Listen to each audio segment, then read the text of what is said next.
Is that what I think it is? What do you think it is? I think it's a gun pressed up against my dick. Well, you thought right. Now take your hands from around my throat, nigga. What the hell's wrong with you, Jackie? Shut the fuck up and don't you move. Oh, what is this? What the fuck is this, huh? Hey, now that ain't got nothing to do with you. I carry that all the time. You've been talking to them police too much. Oh, the police didn't try and strangle my ass. Oh, come on, girl. You know I was just playing with you. Oh, I ain't playing with you. I'ma unload both of these motherfuckers if you don't do what I tell you to do. You understand what I'm saying? Jackie, stop acting crazy. Do you understand what the fuck I'm saying? Yeah, woman, damn. Now sit your ass down on that sofa.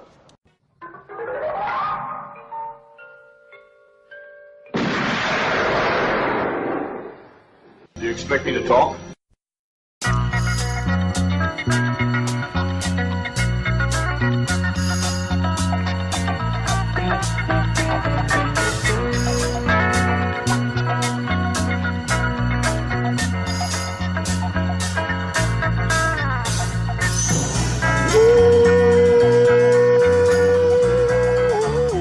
Hello and welcome to episode 103 of Do You Expect Us to Talk? I am your host Becca and always joined by the illustrious Dave Bond and Chris Byrne. How are you both doing?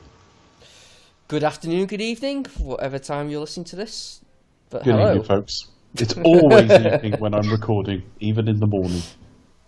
Yeah, Dave just forced everyone to listen in the evening. So if you're listening to this in the morning, stop what you're doing. You have to listen to the evening. Well, there's money in catchphrases. This is going to make us rich. What have you copyrighted "Good evening, folks"? No, you need to, don't you? I'll get on that, shouldn't I?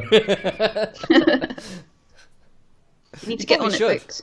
It might be one of those obvious things that no one's bothered to do. Yeah, might be associated with Alfred Hitchcock, to be fair. Oh, is it? Okay. It might be. Well, hence Good Evening Podcast. Yeah, Good Evening Podcast, definitely. Yeah, that'll do. They've managed to restore my faith in the human world.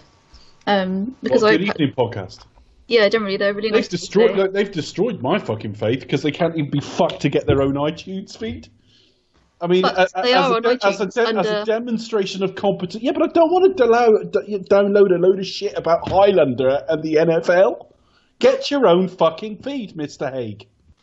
I've only been asking for about 6 months. I know, me too, and I was having major issues downloading that feed as well. So I don't know if it's Chris or one of his hosts. They kindly sent me all the episodes. Thankfully, they're still talking about the silent shit. So, but in a minute, they'll get stuff I care about, and I'll have to sift it out from amongst fucking Highlander episodes. Highlander episodes, as in the TV show. I have no idea. I'm not going to listen to this shit. That's the problem, because it isn't their feed. I'm downloading a shitload of stuff I don't want. Right, which feed's this? What's the... Fandom. Fandom, right, okay. Yeah, Fandom Network. Yeah. Right, okay, that's the problem. It's a network, isn't it? So you've got, everyone... You've got to listen to all the other stuff. Yeah, that's the only problem. I promise you, we will take fewer listeners and not go on a network. Because you shouldn't have to download stuff you don't want. No, but I did see there was a really cool podcast called Discoville, which is about Discovery and Orville. But I think Discoville sounds really cool. Oh, yeah. I know. Why are we promoting a network I've just slagged off for clagging up a load of shows around the one I actually want? To be fair, I kind of occasionally shift some choice podcast if it features you on it onto the feed. But that's different. That's 2/3 of the fucking... it's the same show minus Becca. Pretty much. So therefore it's not the same show. No, not at all the same show, but I would assume our listeners might be interested. It's less annoying and it's less frequent, I guess. If we suddenly stuck on two completely unrelated people talking about ice hockey, then I might be a little bit reticent in thinking, well, that goes with our feed. You're right, yeah. Which is exactly what the case of having an Alfred Hitchcock... You've got Chris Haigh talking about silent Alfred Hitchcock films, and next to it is a podcast about the NFL. That's fucking mental. Get your own feed. Variety's the spice of life, Dave. Yeah. Well, yeah. Sorry, my mind went towards Phil then, but carry on. What, really? Phil? Yeah. Not towards a suitcase of money. Or to try and bring it back on topic. Or a brown paper bag full of money. Or brown paper bag full of books at the bottom, and then beach towel, and then some beach towels. There are no suitcases in this film. No, well, it's kind of like a flight bag, really, wasn't it? No suitcases with bulbs in. Tell us about tonight's film, Becca. We are reviewing Jackie Brown, starring Pam Grier, Samuel L. Jackson, Michael Keaton, Bridget Fonda, Robert De Niro, Chris Tucker, and Robert Foster, based on Rum Punch by Elmore Leonard, and written and directed by Quentin Tarantino, and released in 1997. Christmas Day 1997, to be exact. Merry Christmas, mofo's. We got it around Easter. Yeah, which really pissed me off. Oh dear, why? Because I had to wait 3 or 4 months for it.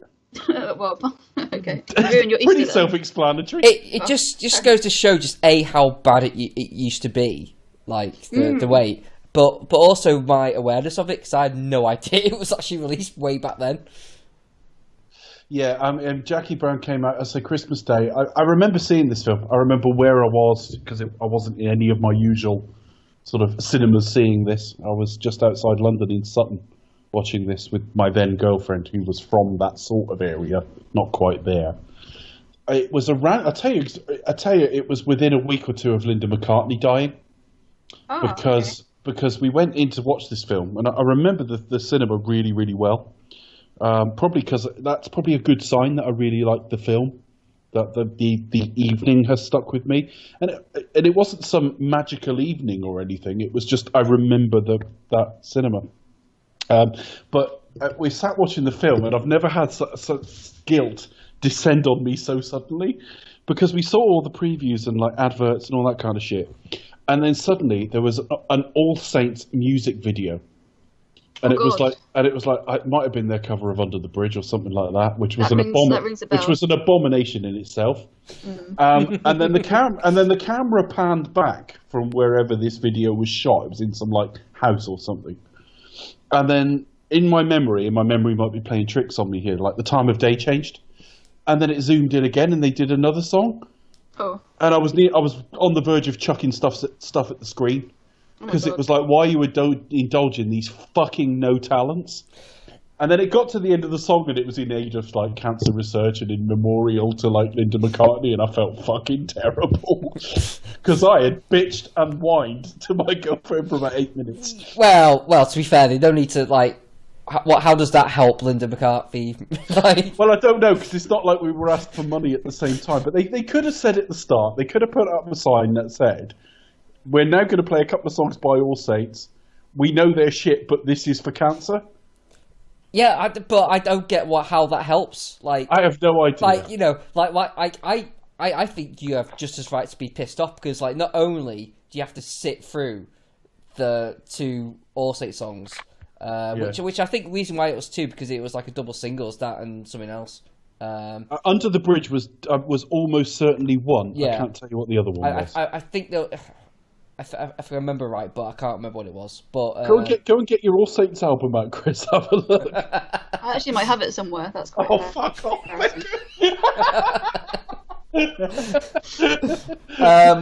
Well, it's my era. No, all right, okay. But not only that, but because you might meant to feel like, oh, this is for charity, really? Well, what the fuck has this got done for fucking charity? And people like, if it's already sold, if it's about number of records sold, fair enough, but why do I need to listen to it? To be fair, it would have made me feel better about having a terminal disease. What, knowing that other people have suffered while you suffer? Knowing that like it would soon all be over. Yeah. Well, the other thing I remember about it, the cinema that night is it was virtually fucking empty. And actually, this film didn't do that well. Only did sort of 70-odd million worldwide. Took something like a third or a quarter of the take that Pulp Fiction had.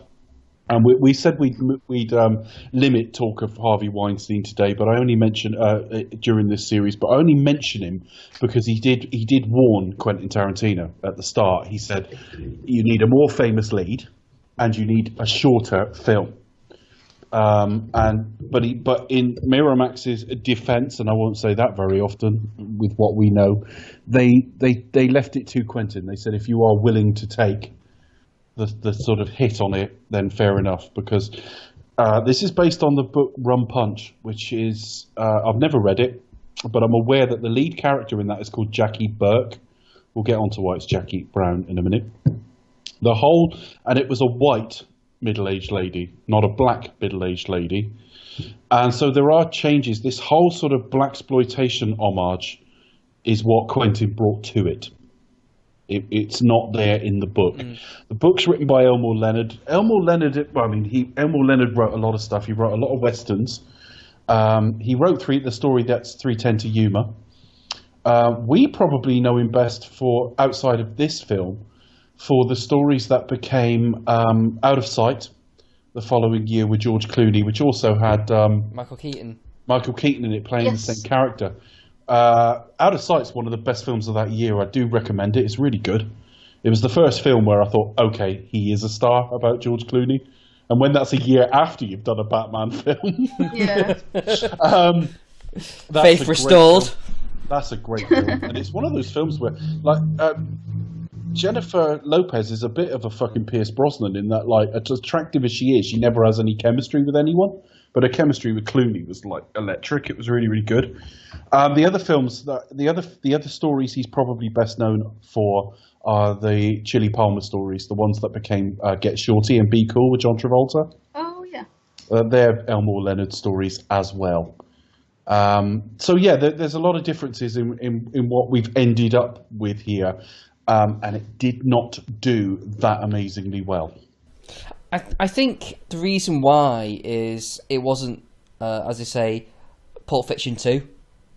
Do you know, Sure. it was very much, I think, by Pulp Fiction it was Tarantino at his peak, so you kind of want to go like over you want to kind of get you kind of should have done like his Kill Bill then, essentially. Kind of like should give us that bit of overdose. Stay much more in the sort of popcorn end of it. Yeah, Yeah. I get what you say. I mean, this film is it still plays in the same. It still feels like a Tarantino film, and it still feels like the era that produced his first two films that we discussed in the last couple of weeks. But I know there was a lot of feeling, and when I look back on it and the average length of time Tarantino takes between films, it's not surprising to me now. But at the time, no one knew what was taking him so long. No, he's usually quite quick in succession, wasn't he? No, I mean, no, it's not even that, Becca, because, I mean, he'd only done two films. Yeah. I mean, on what basis can you say he's normally quick? I mean, the fact he had a second film... It's kind of like now, you know... Well, he wasn't that... Yeah, Pulp Fiction wasn't that long after Reservoir Dogs, but one quick follow-up, and it's only your second film anyway, does not really indicate what your career's going to do. He's averaged 3 to 4 years. There's a longer gap coming after this week, but he's averaged 3 to 4 years ever since. Mm-hmm. So it was about standard. But I remember... the aforementioned girlfriend, just before we went down to London and ended up seeing this film, we were in like halls of residence watching the film show with Barry Norman. It must have been right near the end of his run on that show, because he moved to Sky in 98, and this will have been 98. Mm-hmm. But Tarantino was interviewed, and actually it was almost like his ego was set aside, which is quite rare. As much as I quite like him as a guy and find him quite engaging, he's never slow to sort of big himself up, but he was talking about the insane cult around him that had formed by the time of Pulp Fiction. He said, I was even hearing things being described as Tarantino-esque. And he said, I found it really odd, because I'd done 2 films, he said, but everyone was like talking about me as though I'd done like 6. He said people would say to me, "Oh, I love you. You know, I've seen your movies," and it's like, and he's like, "What, really? Both of them?" You know. And he talks on the special features and in that interview about wanting to come in under Pulp Fiction as opposed to try to top it. Yeah. So, and he said something. I remember him saying, "I thought this whole my voice thing would get tired quite quickly." So, I do wonder if this is a reaction to feeling a certain degree of pressure after Pulp Fiction. I think so, because the mood of the film is very, very kind of chilled out. It's very... It's less Tarantino-esque, which I think is why a lot of people are less taken with it, or at least at that time. I can't speak for it now. I think it's still kind of, depending on who you ask, some people may say it's probably one of his weaker films, but even though I strongly disagree. But we have got to avoid a certain cliche with it tonight, Chris. I'll come on to it in a minute. Yeah. Well, actually, I'll just do it now. The thing is, I tend to find people. Right, I went to see it. I'll do my first thoughts on how I feel about the film in a minute. But how I felt at the time was delighted. Came out really happy with this. I was buzzing. Really loved it. The best viewing I've had since that viewing was tonight. Frankly, never had as good a viewing since that first one. And I came out delighted. And I remember getting back to Liverpool. And it was pre-everyone having mobile phones. That's how long ago it was. And I called my cousin from like a payphone. And I mentioned Jackie Brown to him. And he fucking hated it. And I was really surprised. And then a lot of people were complaining about it. And I think some of it was expectations like you're getting at, Chris. But I think as well, having said that, it caused like a backlash the other way that I think sounds really worthy and dull. A lot of people who call Jackie Brown his best film go on about what a mature work it is. And I get moderately pissed off with that because it was almost like implying Tarantino 3 years later was transformed into a much more mature human being. It's actually just the subject matter. The subject matter is a bit more engaging if you're looking for that kind of thing. He's focusing a lot more on character and dialogue rather than flashy. But it's not a better. But it's not a better film than Pulp Fiction. It isn't really. It's just different, and it's what you're drawn to. I would put his first three films pretty much in a line, sort of standard-wise. Maybe Reservoir Dogs would be a step behind him because there's a bit less to it. But I mean, Jackie Brown is an absolutely outstanding film. But yeah, I think a lot of people seem to fall into two camps. It either underwhelmed them or they wanted to sound smart by talking about how mature it was. Yeah. Sure. What do you think, Becca? I really enjoyed it. I'd not seen it prior to this, so it's really embarrassing. So this was a first viewing then? Yeah, I think I thought you'd seen it once. I might have seen it once, but I honestly don't remember. I was kind of watching it and I was like, I don't remember this, so I don't... Yeah. Just obviously if I did have that first viewing, it wasn't memorable at all. Yeah, I don't know. I do kind of prefer. I mean, obviously, Reservoir Dogs or Pulp Fiction. I probably kind of slot it in between those two, just because obviously it's a recent watch for me. I don't know. Even though in that case I don't say it's necessarily better, I just kind of preferred it more. I think because it is more about character, more about story, more about plot, more about dialogue, rather than, for example, like flashy camera moves or cuts. Obviously, there are some quite clever cuts in this film. Lots of split screen. Obviously, we use captions again rather than kind of like chapters denoting each part of the film. There's lots of different captions and headings that come up, which again is a nice touch. Excuse me. But no, I really enjoyed it. I think it's a much more, take on. See, I don't want to use the word mature now. Don't be afraid to. I'm not suggesting it's not a valid point to make. No, but then I don't think the other two films are immature, which is a bit weird. What I'm saying is, I think a lot of people who do say it almost say it as like a stance to show their own maturity in appreciating film. And I don't think it's fundamentally a more mature film than Pulp Fiction. I think it's just dealing in different subject matter. Exactly, that's it. It's just something different. Again, as I say, it's taking Elmore Leonard. I can't even say his name. Elmore Leonard's book, and bringing that whole blaxploitation genre to it. As we know with the music and the casting of Pam Grier, of course. But no, I really enjoyed it. I was quite taken aback by how little bloodshed there is and how little people die. Got like halfway through, feel like somebody hasn't been shot yet. What's going on? Yeah. That's something that really struck me. And then obviously, I jumped at those requisite moments when people do get shot. I think Samuel Jackson is fantastic. I think that's probably one of his best performances in a Quentin Tarantino movie. He's just foul-mouthed and crazy, and you don't want to be caught on his wrong side, on his bad side. It's a dangerous place to be, unlike Bond. And I really enjoyed it actually. The Rum Punch. Well done for cramming in a License to Kill reference. Cramming a Bond reference unnecessarily. I don't know why. Notice it took me about 10 seconds to place it, but yeah. I thought, well, I've started now. I'll finish. But yeah, Rum Punch. You've always been such a cunning linguist, Becca. Cunning linguist. try not to listen to that one twice fast.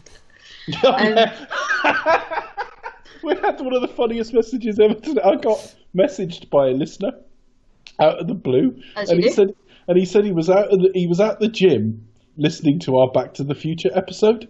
I don't know if he was at the gym and then decided to listen to our Back to the Future episode, or whether our stuff inherently lends itself to like pumping iron. Therefore, he thought, I want to listen to it. I'm off to the gym. But he went to listen to Back to the Future and put it on twice speed without realising. And he said something like, there's smoke coming out of my earphones every time Becca speaks. I got really worried. I thought, oh no, maybe he's fallen off and injured himself. I was thinking, oh bugger. Yeah, no, but luckily he's all right. No offence to anyone. Everyone sounds ridiculous at twice speed. I wish I'd left Chris's audio in from the Moonraker episode. He sounded like a fucking chipmunk. In fact, there is a little snippet of it at the start because I got to explain to listeners what happened, and I play a snippet of it. But Chris, what are your thoughts on the film today? Well, let me take you back into 1999. But basically, when I bought it on VHS, that was my first viewing, and it was I was one of those things. I suppose I was in the majority of kind of like liking it but not loving it. You know, it wasn't like as good as say Pulp Fiction was, but then I was younger, kind of wasn't really appreciate the tone. It was only really when it came to his more recent stuff. Where I watch everyone jump through hoops not to say the word mature now. No, well, it's fair. I did have that word in my head, but I shan't use it. Oh, I didn't mean to cow you all on it because I know. You get what I'm saying. It's not referring it as mature that's the problem. Well, it's referring it to it as mature to make some kind of stance about your appreciation of film. You're kind of hijacking which the term, Chris isn't that pretentious anyway. I fucking am, but he isn't. Well, no, I mean, you're pretentious as hell, Dave. I think you're right to a degree, and I think when we think mature, I think it's more down to you compare it to say Pulp Fiction, which has very much style over substance, very much so. This one, I would say, you wouldn't really have that much substance, but it's all in the fucking detail. Like it's all in the characters. It really is. Like the key difference here, apart from maybe like sort of about the Tarantino-esque, it's stripped back a little bit. Why it's my favourite Tarantino film is I believe in those characters.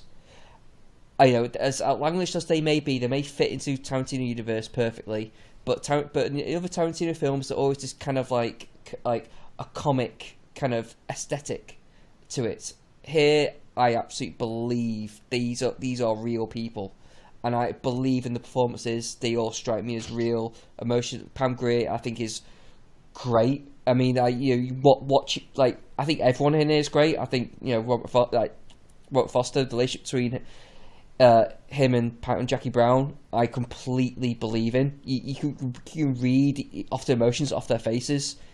I teared up at the end of the film today. I've never had that before. Yeah, just the same as Samuel L. Jackson. You kind of like see how he's always constantly trying to read people and trying to be like smart, and it's failing sometimes. And just like almost like.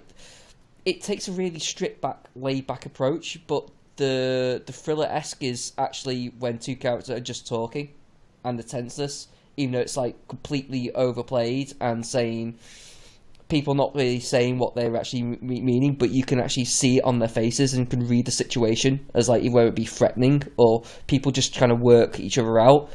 I think it's so underappreciated. It was so underappreciated at the time, and I understand why. And I think it's just the nature of how people perceive films. But I think it doesn't help that a lot of the people who do make that aforementioned mature argument, which is valid, but the people who make that argument tend to be people who aren't that fond of Tarantino anyway.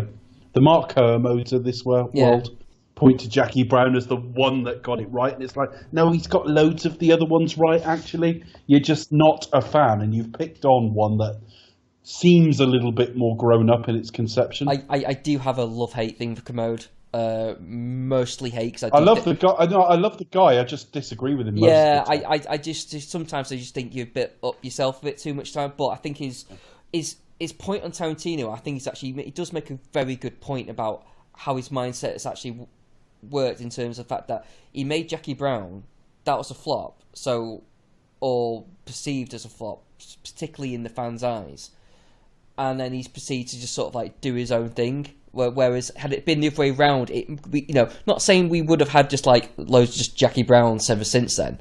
I don't think that would have been the case, but we may have had a more. I honestly think we've ended up with the career we were always going to get from him. Possibly. I genuinely believe that, but I'll talk more about that from my perspective next week, because Kill Bill is where you have that big gap. Yeah. And what he does afterwards is like, well, where did that come from? Because he fundamentally changes as a filmmaker after this week. It's still Quentin Tarantino, but he moves away from that sort of contemporary crime genre it's a more little bit as well. hyper-stylized, isn't it, as we go into the Asian cinema? Well, certainly Kill Bill is. He goes into the chapter structure and everything else. So he's a very different filmmaker when he pops up next time. So this is his like last hurrah from his first decade, if you like. Sure. And this was the only time he's actually adapted something that wasn't his, of his own work. To date. Yeah. We're still waiting to see if he does direct Star Trek. I still don't think that's going to happen. Because I did read a report in one place, but I've not read it anywhere else, and it wasn't exactly Variety. So I still don't think he will, but it's possible. It's possible, of course. It's rumored, but you know how he is, don't you? You know. And the thing is, even if he does direct Star Trek, if he's doing the Manson film, I can't see he will. No, I mean, things that you don't know. He literally will just do whatever he feels like, won't he? You know, like he will. It took him so long to do Inglourious Bastards, and then he wasn't going to do Hateful Eight. Then he was like, "Oh, okay, fine, I'll do it." He very much kind of just goes off. But even if he does do Star Trek, he'd probably still count that as not actually part of his Big Ten. I wouldn't count it because he didn't write it as well. Yeah.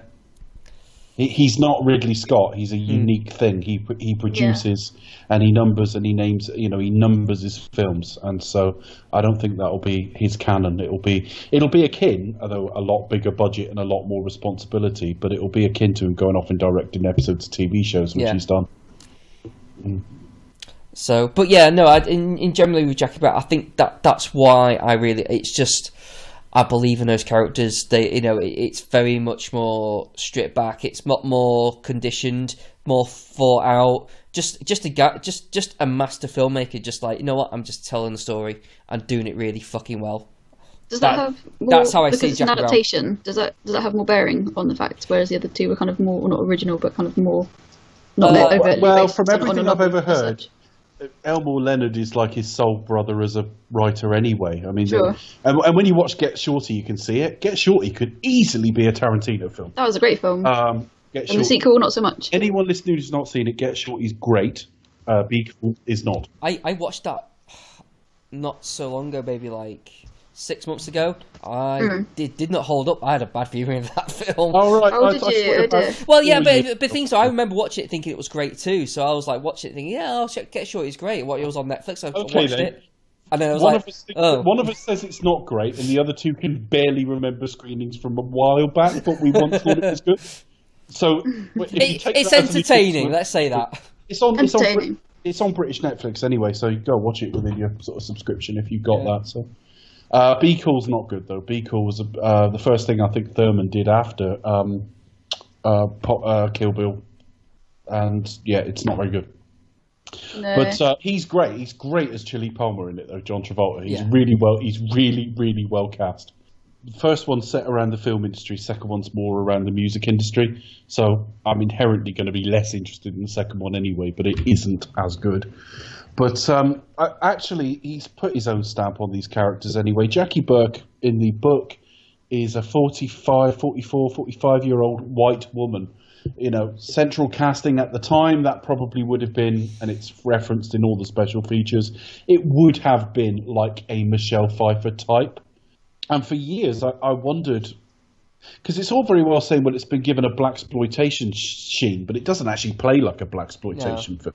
So I thought, well, what's that about? And thinking about it in recent years, she's a 44-year-old woman whose husband, who was caught with her husband committing some crime in her early 30s, took a plea bargain and is now only able to work for like the shittiest, worst airline out there on no money and very limited benefits and stuff. Not literally no money, but poor wages.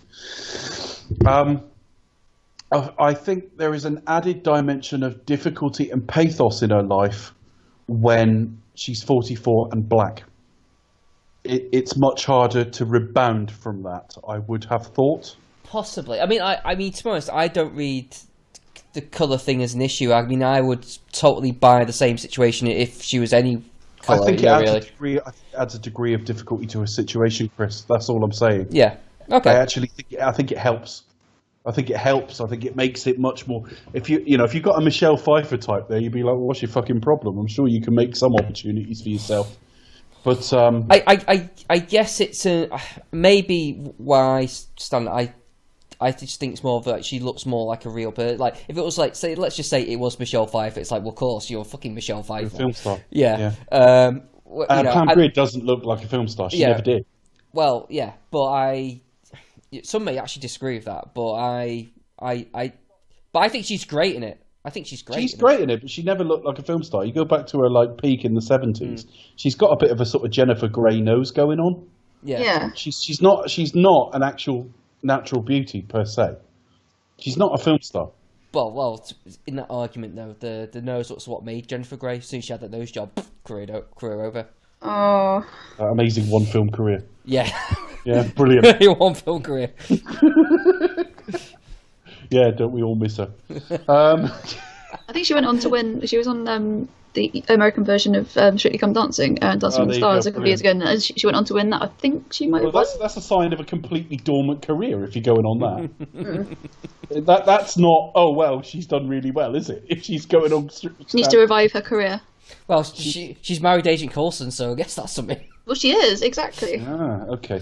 But, so I think that element adds a little bit to it. I don't know whether Ordell was black or white in the book, to be honest, because I haven't read it. But I think this might be my favourite Samuel L. Jackson performance. He is pretty good in it. He just becomes a monster. He's quite engaging at the start. He's not a nice man. In the first scene, he's banging on about guns and talking to Melanie not very nicely at all. But he goes from like quite engaging and kind of a bit funny to a monster. Really quite organically through the film. Becca is terrified.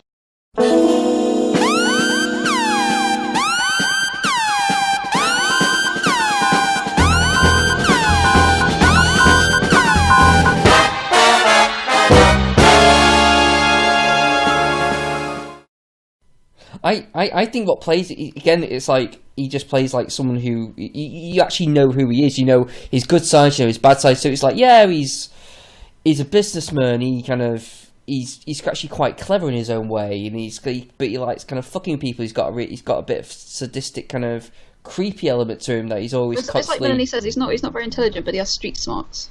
Yeah, but he's streetwise. Yeah, Melanie's not necessarily a particularly reliable narrator, though. Well, no, she's not. She's stoned off her tits all the time and not that bright herself. No, but he is very clever. But when that's what I'm saying. She's saying, oh, he doesn't know anything about guns. We don't know that he knows nothing about guns at all. That's just Melanie picking on him. Yeah, she's just a bit really. All right, calm down, Becca. Well, I said that was my point, because she is unreliable, and you've literally only got like his word to go on it. You can't really trust anything that she says, because she's high most of the time. But obviously later in the film, we see how he treats other women as well. We'll get back to it as we go through it. But his arc through the film is pretty linear, actually. We see more and more monstrous elements to him as he goes along. Terrifying, like I said. Once again, Becca is terrified.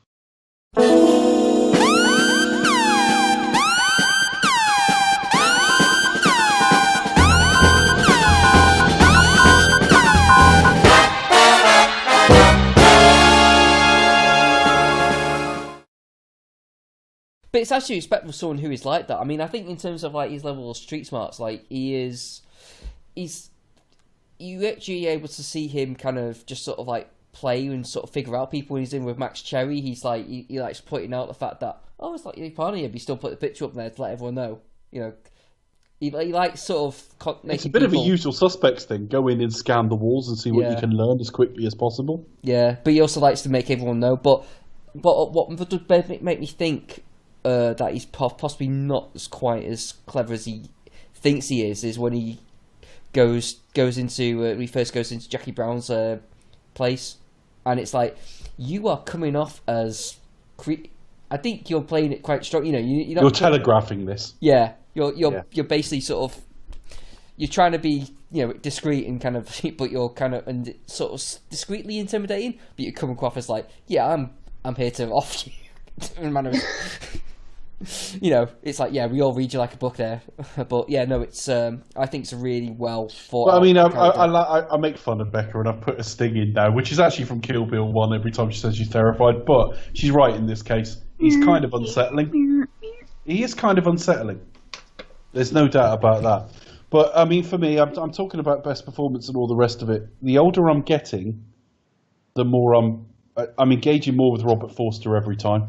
And you start noticing little details that maybe I noticed at the time. You feel a bit sorry for him. I'm ascribing, like, greater maturity to myself now. Maybe not. I don't know. Maybe I noticed it 20 years ago. This is a very mature podcast. His car is shit. Right? And his office is shit. This guy is broke. There's clearly not much money in this at all. The job he's doing. Yeah. So the guy's life's a little bit empty. And his connections with people are like non-existent.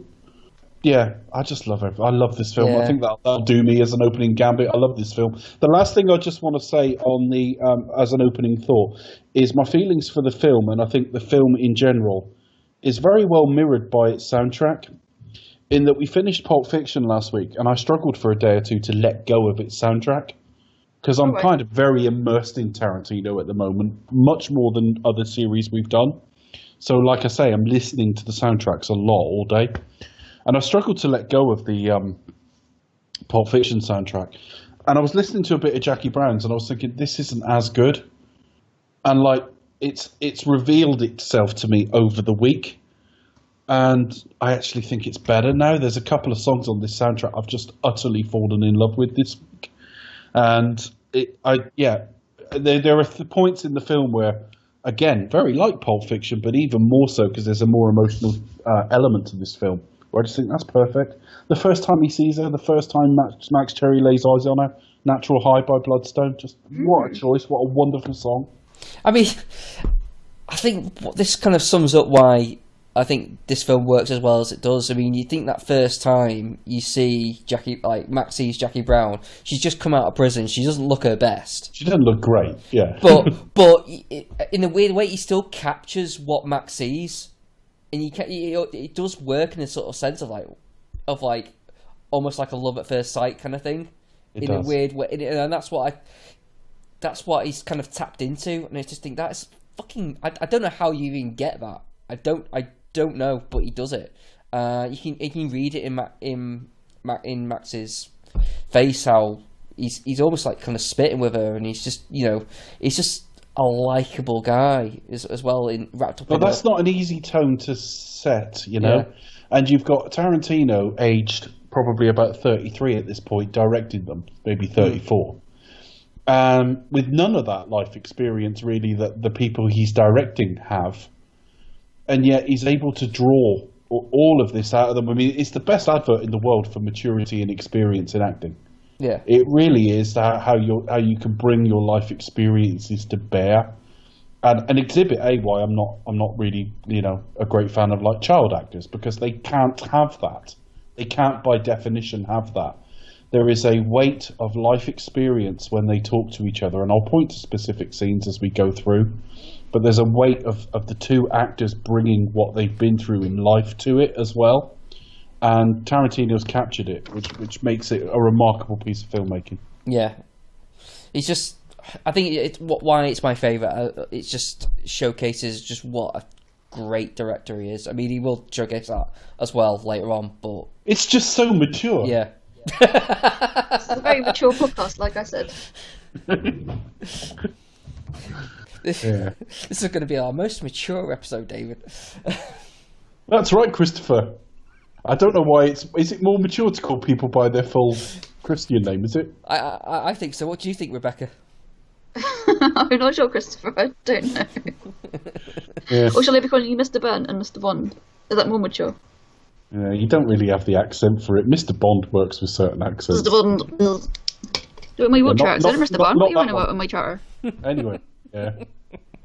We haven't had like a Devon Bond girl, have we? No. What do you call a Devon Bond girl? Sounds like a joke, really, doesn't it? I was going to say, what do you call? Is that set up payoff? What's the payoff like? I don't know. I have to come up with one. But anyway. Fires over her tits, and then it's Devon knows how they make it so creamy. There we are. That could be the payoff. Listeners, if you want to come up with a joke along those lines. What would Bond say after fucking a girl from Devon? Devon knows how they make it so creamy. Yeah. Anyway, shall we? I might discuss... ask the JBR lot, actually. They're all dirty minds. I'll ask them to see what they say. Haven't. I've heard all the episodes of JBR. They don't have dirty minds at all, particularly. No, not Tom and Chris, but the other ones. Oh, I see. You mean they've got a bit of a filthy fan base? Yeah, they do. Are the fan base getting frustrated because the main show's not giving them enough filth to feed on? Yeah, clearly. All right then. Well, point them our way then. We'll give them the filth. We'll give them the filth that they need. Okay, folks. Shall we discuss this film sequentially? Yeah, go for it. And it will actually be when you have to discuss every mofo in the room. Let's do it. Except no substitutes. Yeah, which was on all the trailers. I thought of GoldenEye when he said that line. I thought, oh god. Yeah. GoldenEye reference. It was better. This is better than GoldenEye. Different. Better. Different. It doesn't have a clothes horse in the lead role. Of course. Anyway. Moving on. It has a story. Dustin Hoffman gets on the Travelator. Dustin Hoffman. This shot is repurposed from The Graduate. It is very much so. I haven't seen The Graduate. Oh, it's fantastic, Chris. You've not seen it? No. Oh, you got to see it. It's really good. So good. Yeah, the problem is, I was once asked my 10 favourite films and wrote like 51 films or something, because I always forget something, and The Graduate's the one I tend to forget. The Graduate's in my top 10, if I can remember to put it there. It's fantastic. It's wonderful, and the soundtrack is just beautiful. I bought it on like a one-off screening of it, maybe. I bought a digipack of it like a few years ago, but I was about to go to Canada right after, and I loved the film so much I bought this like soundtrack immediately, and I had it on in the car driving around in North America. So I always think of America when I think of that soundtrack, but it's just beautiful. It's just beautiful, and the film's really funny as well. There may never have been a better soundtrack, and the film's really funny. You can't ask for more than that. That's a great combination. But yeah, that's like that him getting on that is how The Graduate opens when like he's flying home from college or whatever. So it's taken from that, and it's Bobby Womack. It's funny how songs end up sometimes used on several different films, but they always one ends up owning it. Like this song was written for the film Across 110th Street. And it's which had Yaphet Kotto in it. Yes. But it was also used in American Gangster, the Ridley Scott film. That was it. But it belongs to Jackie Brown, this song now. In much the same way that you've got Hooked on a Feeling on the Reservoir Dogs soundtrack, but it belongs to Guardians of the Galaxy. Yeah, it's kind of overtaken it now, isn't it? I suppose Reservoir Dogs still has the little green bag, doesn't it? It does. Yeah, I'm just saying that, sometimes a song will, becomes associated with certain films. I mean... Alan McBeal tried hard enough to get that song. Yeah. So anyway... Annoyed sigh. Yeah. I mean, it's a sign of... Ally McBeal, as a show... You grew up in the 90s, when? Once cast John Bon Jovi, and I think that works as a critique of the show. Were they living on a prayer with that? I think they probably were. I hate Bon Jovi. I really hate that fucking rap. It's rock music for girls. I remember somebody who worked for them when they were talking. they were working on the tour with him here or something, and all the conversations with him were about like what outfit he was going to wear and stuff. And it's like, there's your badass rock and roll band. He's very stylish. He's a twat. Anyway, right. Anyway, back to this film. I love this song. I absolutely love this soundtrack, but I really, really love this song. Bobby Womack's Across 100%. It's classic, isn't it? It describes like blaxploitation. It's of that genre, of that background, and it tells a story as well. Actually, it's on the sound. It's on the PA system on the music and the shop where I work, and it's just like, every time it comes on, I'm just like transported to like a different era. Does it make you want to go to an airport and just like and walk on one of them like escalators? Well, she hadn't seen this film, so we don't know what era it was. It might just have some weird transformative effect where she becomes Amish. She becomes Amish and eschews like all technology. Open up that solo English. Yeah. It's just her going to work, basically. Split into two sections, really timed to the music. You've got her on the sort of travelator thing for about the first half of the song, and then the second half of the song, and I think this does cue in when Max first sees her. If there's one thing she does really well, it's her walk. And we get that in the opening credits. She's got a very, very stylish walk, Pam Grier. And so it's about a 3.5 minute song. And we don't see her again until about 28 minutes in. Well, thing is that you don't actually get bored of watching of that whole sequence, do you? I think it's just like you like the song and you just sort of like just mesmerised by it. I mean, if I'm honest, if I could recut this, I'd be hoping to see Bobby Womack's 12-incher. All right. What do you mean? Oh, okay, never mind. I meant the 12-inch version of the song. What 12-inch version were you talking about? I'm so used to Dave being dirty, that's why. So he means his cock. No. I was waiting for you to say that. Yeah. So. No, he means his knob. Don't we get to like point the quote that was on all the twayers or on all the trailers presented by Elmer Fudd. Or the vicar from. Yeah. Just before the advert. Samuel L. Jackson. Just before they announced it was Wabbit season. Yeah, so we got like Samuel. Release Spudger. They're watching Chicks Who Love Guns. Yeah. Which was also Is that really Demi Moore? No, Demi Moore. The women are listed in the credits, and one of them is like an MD or something. It is something Tarantino shot, just specifically for this film. Sure. But Chicks Who Love Guns. Yeah. The most American product ever. It really I think is. all the chicks have fake tits as well, I think. So it is like the most American product ever. And I like, obviously, it's like it's something that he's just found and just stuck on. So we just talk about like the guns that's on display. It's like, well, that's kind of what you need. That's kind of what you can get. That's what sells. I'm presuming he's recorded it. Because otherwise he'd be watching Teletubbies and going like, there's something about guns on in a bit. Just stick with me. So yeah, it's something he's recorded. And he's got Robert De Niro there, who is not a massive presence in this film, really. He's very quiet in all of his scenes. I kind of really like how he's very much like, very schlubby. You know? I mean, that's the right word. I mean, his presence does change somewhat. He kind of bear in mind the previous year, Casino. Yeah, exactly. Completely different. Totally different. Almost like a big. I mean, he's a guy who's just got out of prison, so he strikes me as one of these like unusual guys who's just a bit kind of like shy and a little bit kind of just like laid back and a little bit. He doesn't say a lot, does he? To begin with. Just a little bit like passive. Just generally passive, but it's actually got unused to society. Really, he's been sat in a cell. We find out later through the Ray Nicolette loyal as well. Loyal. We find out through the Ray Nicolette character later that they did time together 20 years before him and Ordell. Yeah. And Ordell would have been relatively young then, so he was probably a bit of a mentor figure to him as well. So there would be that would throw a bit more pathos on what happens later in the film. There's a bit more of their backstory as you kind of go through the film as well. But yeah, the first half hour, I think I said about 45 minutes. The first half an hour of this film is just hanging around with them, really, isn't it? Mm. I was trying to do a bit of research, and he said it's pretty much like a hangout movie. You spend a lot more time hanging out with the characters.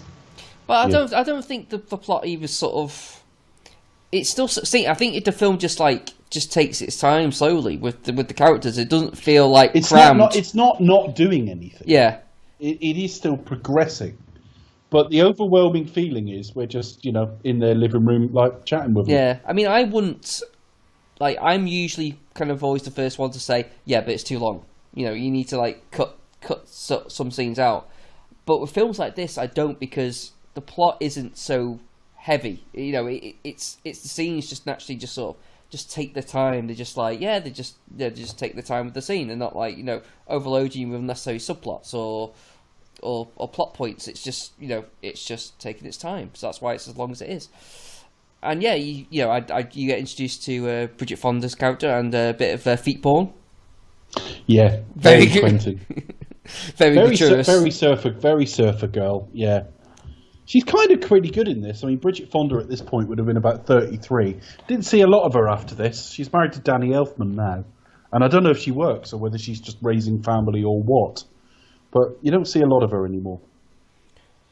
But I really liked her in this. And it was, again, a little bit about, it's a bit like, not quite as much, but it would be a bit like putting a Brooke Shields in this role.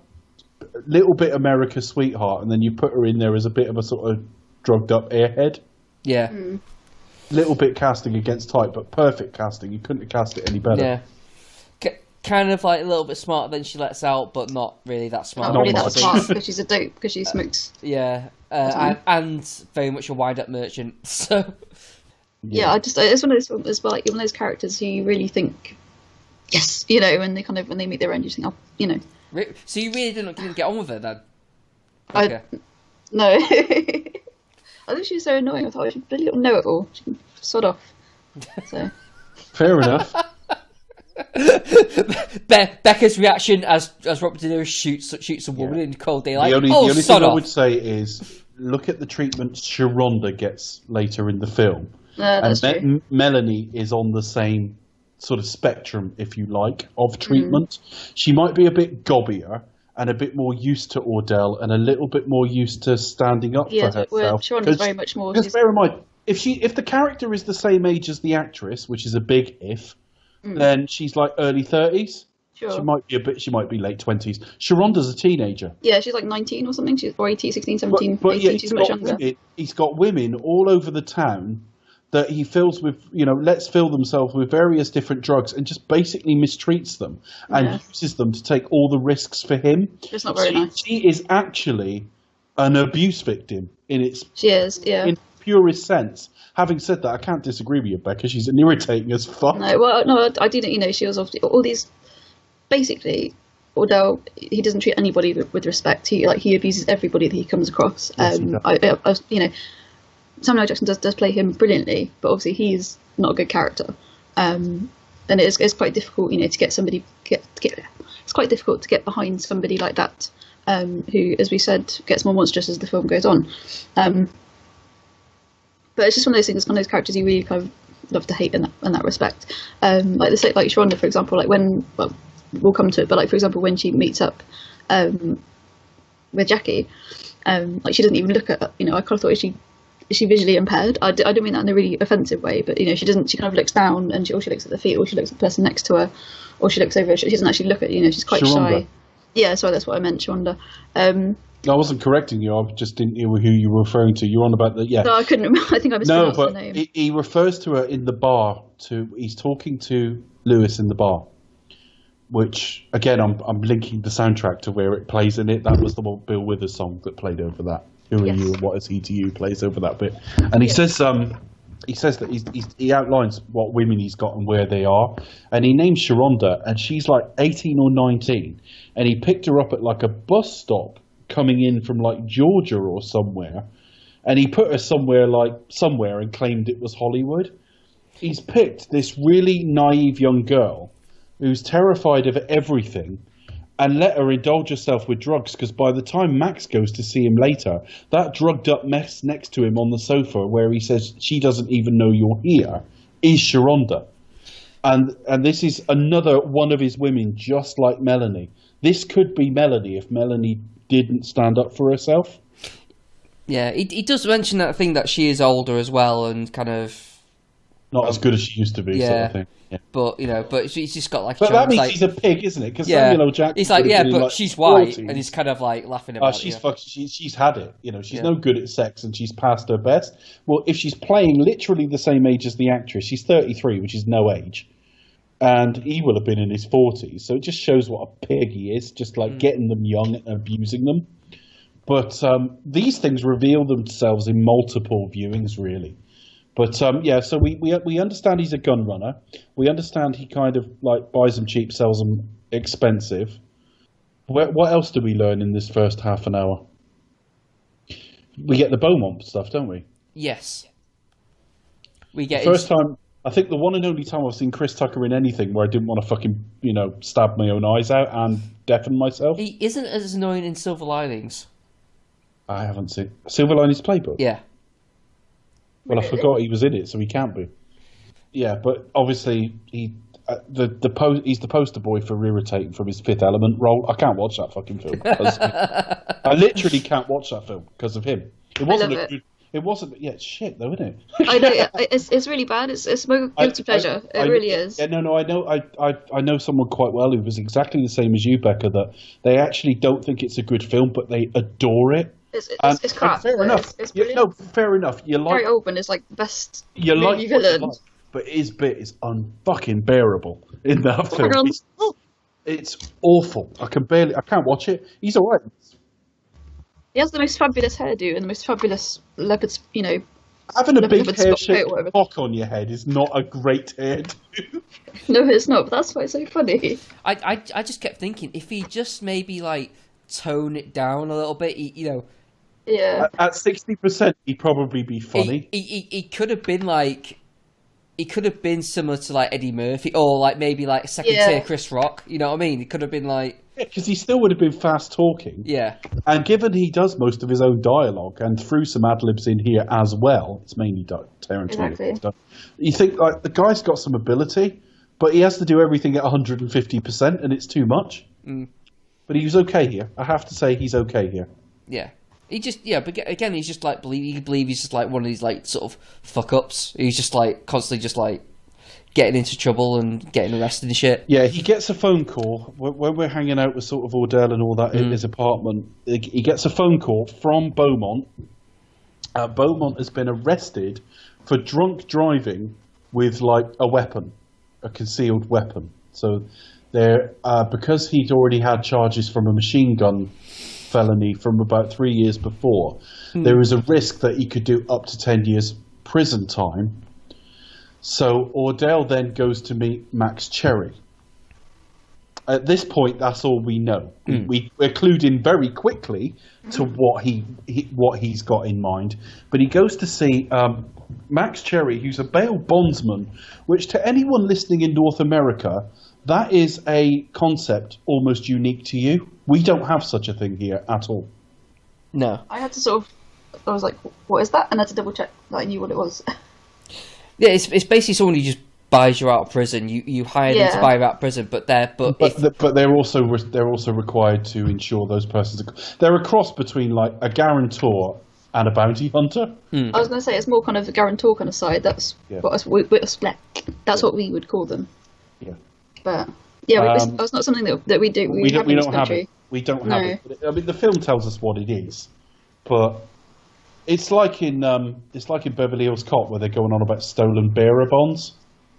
Firstly, it was pronounced barabons in that film, so we didn't even know. I had no idea what it was. What they were on about. But anyway, so he goes to see Max Cherry because he doesn't want to go deal direct. He wants to go through him because he has this fear as a black man he'll be just drawn into something he doesn't need to be drawn in. And also, I don't think he wants his face shown at all. Well, yeah. Happened to Beaumont, but he meets Max Cherry, and we see Robert Forster for the first time. I think Robert Forster is wonderful in this film. He's the best thing in this film. He's really good. I think he's brilliant anyway. He's just got such a lovely presence, isn't he? It's just, he's delightful, don't you? Cinematically, I think Tarantino sort of fell in love with Robert Forster's face because there's a few shots in this film that are very, very sort of Sergio Leone. when they're in like the mall and stuff, you'll get very close in shots that very wide angle that show kind of all the detail and all the years in that face, and it's very Sergio Leone. And I just think Tarantino clearly found this guy endlessly interesting to photograph. Sure. I think what makes him stand out for me is Tarantino usually characters kind of very much like hard rich men, kind of, or something that kind of cool or dark about him. Here you got, obviously he's a Bell's Bond, so you can kind of fit in that kind of hard man image, but he's just such a sweet, nice guy, really. Yeah, he's lovely. Yeah. But he's got years on him as well. I mean, he says at one point in the film he's 50. I forget if he says 56 or 58. I think he says 58, and the actor would have been 56 at the time, something like that. Maybe apparently, if you can find bail bonds people in the Philippines as well. I just quickly googled. Yeah, no, I thought that was interesting. That's why I said almost unique, because I knew there was. As a former American colony. But again, Flash colony. I don't think it occurs to a country that's effectively a continent that the rest of the world does anything different. No. We don't have it. But I just love this scene. The interplay between them is great, because Samuel L. Jackson's fucking magnetic here, isn't he, as well? You can't take your eyes off him.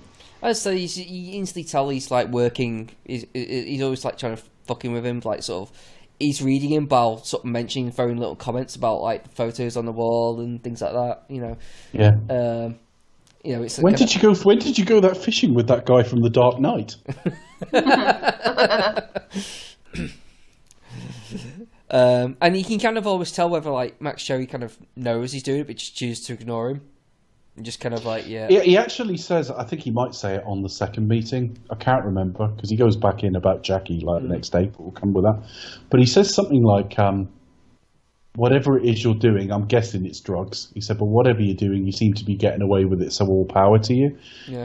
If you work in that industry long enough, I suppose it's a bit like lawyers. You must learn when not to ask questions.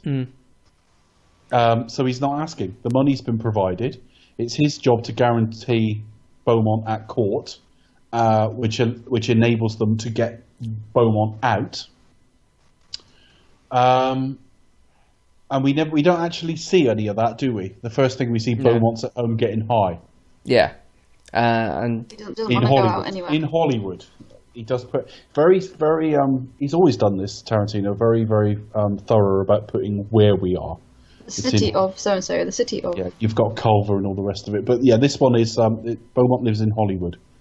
Again, it's not your typical Hollywood. It's kind of very unglamorous. Is the word I want to use. Yeah. Yeah, the seedy side of Hollywood. The shit side of Hollywood. Yeah, but it feels very much like, just that, like, literally the building stuff in that area as well. Yeah. So he goes. But it's the acting performance. He turns up. I don't mean the acting performance from Samuel L. Jackson. I mean the Ordell character putting on an act of turning up and being like fucking delighted to see him and all, hey, we got you out and all that shit. And he knows entirely what he's going to be doing in the next 5 minutes. Well, that's just it. And he just tells you how like thick as pig shit this Chris Tucker is really here, because he kind of just goes along with it. He's just kind of, yeah, okay, and the way he kind of like has to sort of like, he doesn't really appreciate the idea that I've just got you out of prison, and you're still... he's just like, well, I've got to go out now. Yeah, and you want me to go in a trunk, and yeah. but it's almost like it's funny. Even though he's planning on killing him, I kept thinking, like, well, he has just bailed you out of fucking prison, and you're like bitching about being in a trunk for 10 minutes about doing something for him. Yes, it's like, well, no wonder we was going to offer you. If he was as smart as Jackie and he clued in that something was wrong, then I would understand it. But he's oblivious. He doesn't know he's in any danger at all. In which case, he is genuinely just saying, I can't be asked. Which makes you think like, yeah, Ordell, you better off just fucking offer him. Yeah, just get rid of him. He says they've got to go somewhere, and what they're going to do is pop the trunk, and he's going to point a gun, and it's going to be this big element of surprise thing. I think he says some Chinese guys or something. Yeah. What he actually does is get in the car, put some music on. The music he puts on is Strawberry Letter 23 by the Brothers Johnson, which is another really cracking song on the soundtrack. You keep hearing songs, you think, I've heard this before. This has been like... Yeah, no, I had to look them all up today. And I mean, I've had the soundtrack for years, and I've listened to it time and again. There's only one song on the soundtrack that's a Bond note for me, and I'll come to it, but that's just me. That's just personal taste. And he just takes his time as well. Like, it's like a good minute or so. Takes ages putting his driving gloves on and stuff. Checks his gun, sort of like looks back, smirks a little bit, just go, yep, and then just kind of drives around the block somewhere. Discreet. Drives it into kind of a disused field. Something's been knocked down there, you know what I mean? That might have been a factory 10 years before, but now it's disused ground. Gets out of the car, opens the trunk about halfway, and just shoots him twice. Yeah. And that's that. It's done like quite a bold-faced way, isn't it? It kind of, you see the camera kind of pans up, and it's done from like a distance. So it's one shot. Yeah, it's all in a single shot. I can't speak. All in a single shot. That could be a negative on a podcast, can't it? Generally, if you can't spoke. Yeah, if you can't spoke. If you can't spoke, look immune to it. Yeah. And then he goes and shows Lewis the body. Which is... look at this. Yeah, I mean, I did wonder whether this is kind of his mild way of like saying don't fuck with me. But yeah, it kind of like... That's what it is. Yeah. That's entirely what it is. It's basically saying if you get caught, you're going to be offered a deal.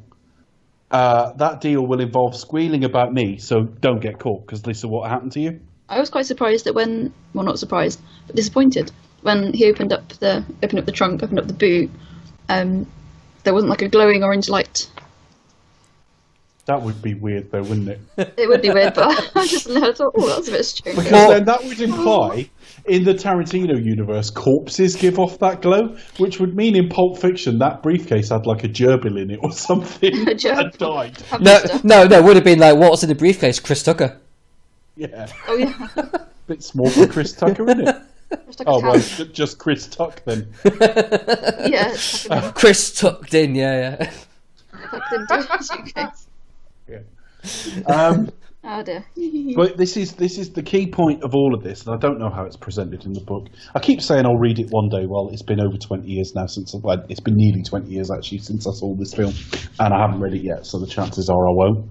But this is an accelerated look at the danger Jackie is in, because all of this. He's just done the same thing. He's been arrested, working for Ordell. He's been threatened with all sorts of charges that he will plead to get out of, and that it will involve talking about Ordell. Therefore, Ordell has to bump him off. That is exactly the same situation as Jackie's in 24 Hours Later. Yeah.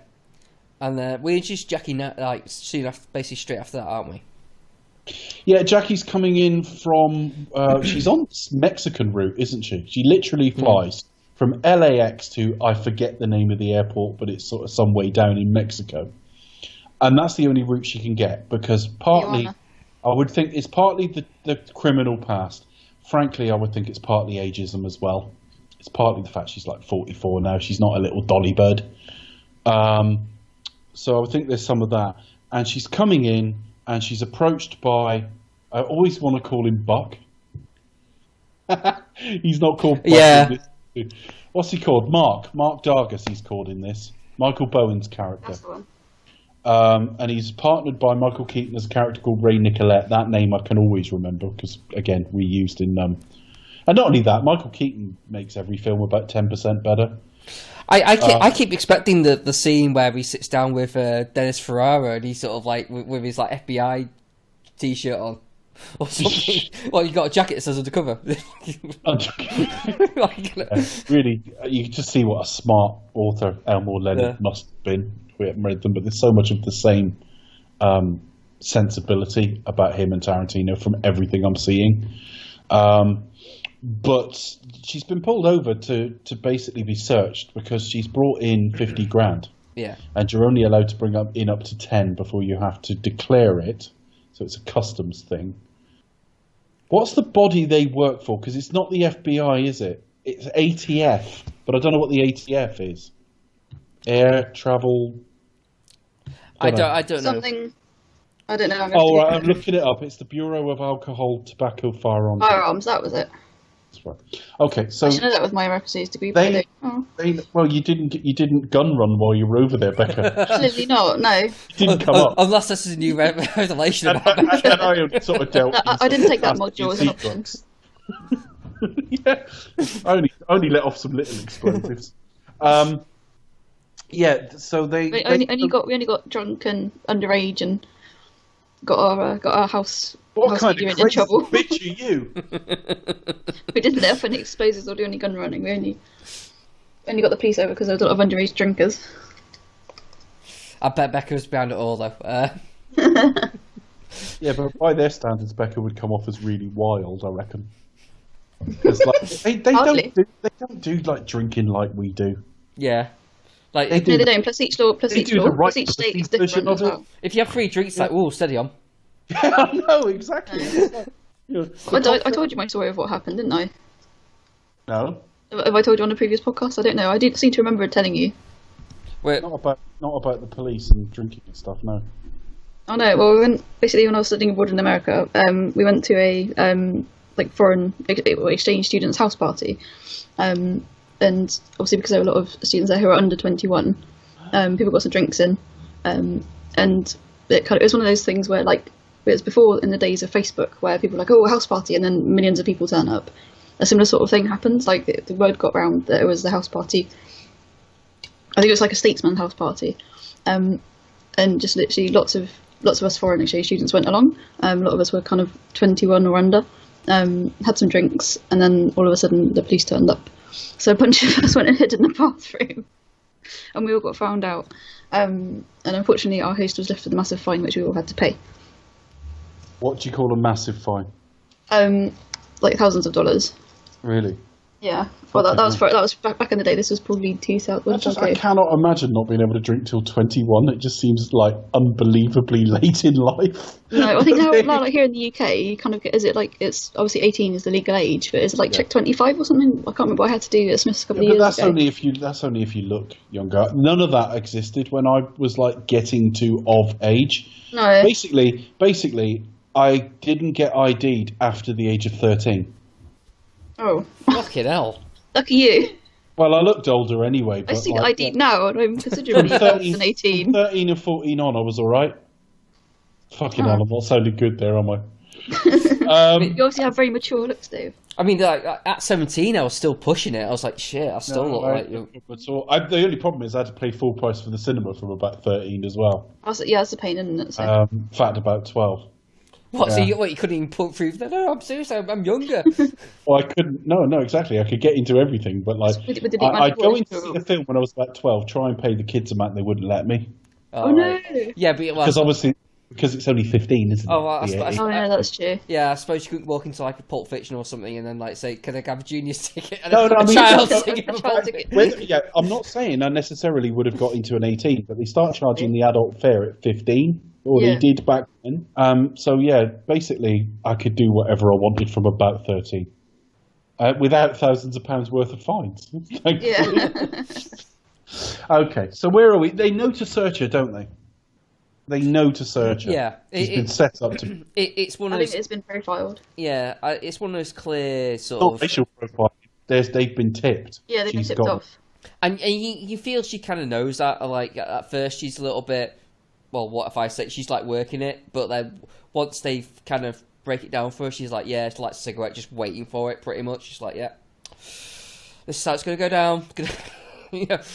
Which I kind of like. Again, you just kind of read off people in this film. Yeah, absolutely. I've never really understood to what purpose, because Ordell can still use her. Yeah. But it does appear Ordell has set her up here. It will get her arrested. Whether he wants to replace her with someone younger, it's effectively an ongoing, effectively restructuring of what he's doing. He's constantly got different women coming into his life and things like that. It could well have been. Yeah. But you think you've got a loyal person working on that route for you without any complaint whatsoever, to bolster, unmarried, so she's bolstered, there's no other salary coming in, so she's using it to bolster a terrible salary. I mean, I know it's 20 years ago, but she's on 16,000, she's told, which is just piss poor. Yeah. And So why would you? I've never quite understood why Ordell chose to effectively terminate that, but he did anyway.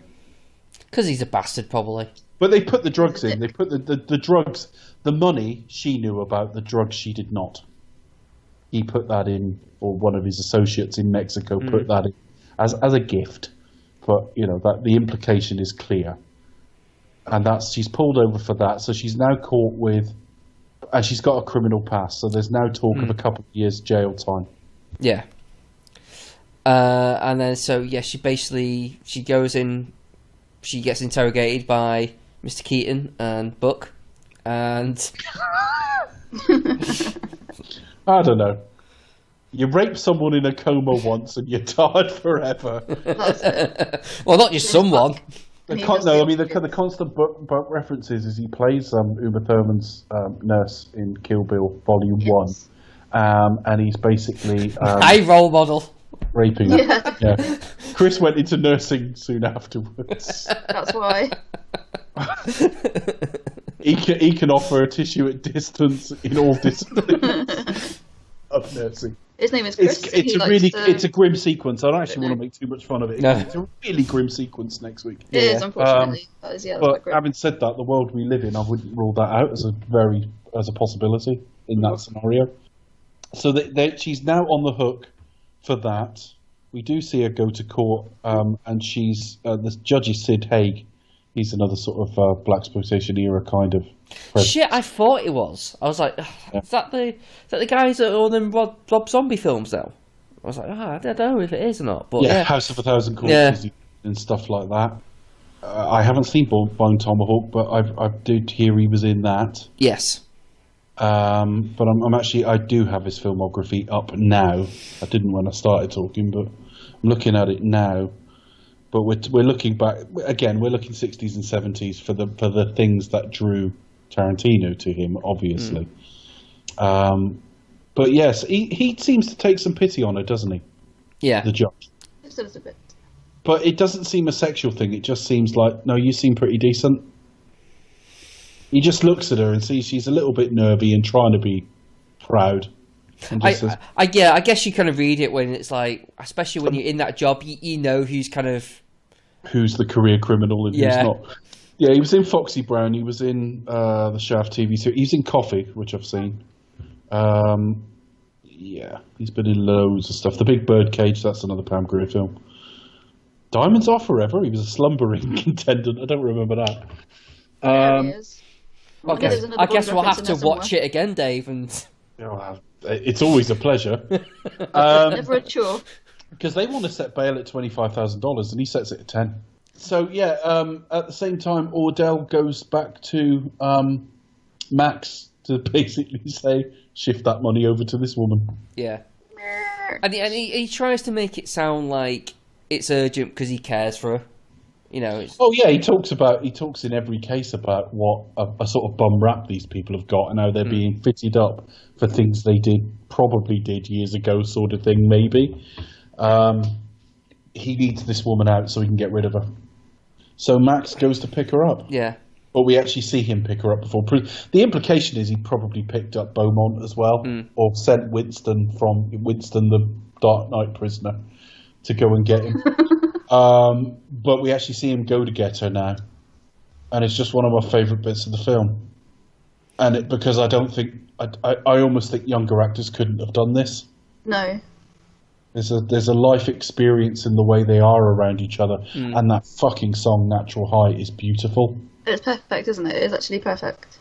Well, the lyrics are perfect as well, actually, but it's just a beautiful song. Sure. And she walks out silhouetted, not tarted up at all. There's a complete lack of vanity in her performance as well, which is another plus for sort of casting her. And then he takes her to a bar, doesn't he? Yeah, they have a drink together, which is kind of unusual. I guess it's kind of like a first date kind of thing. Yeah, it is kind of.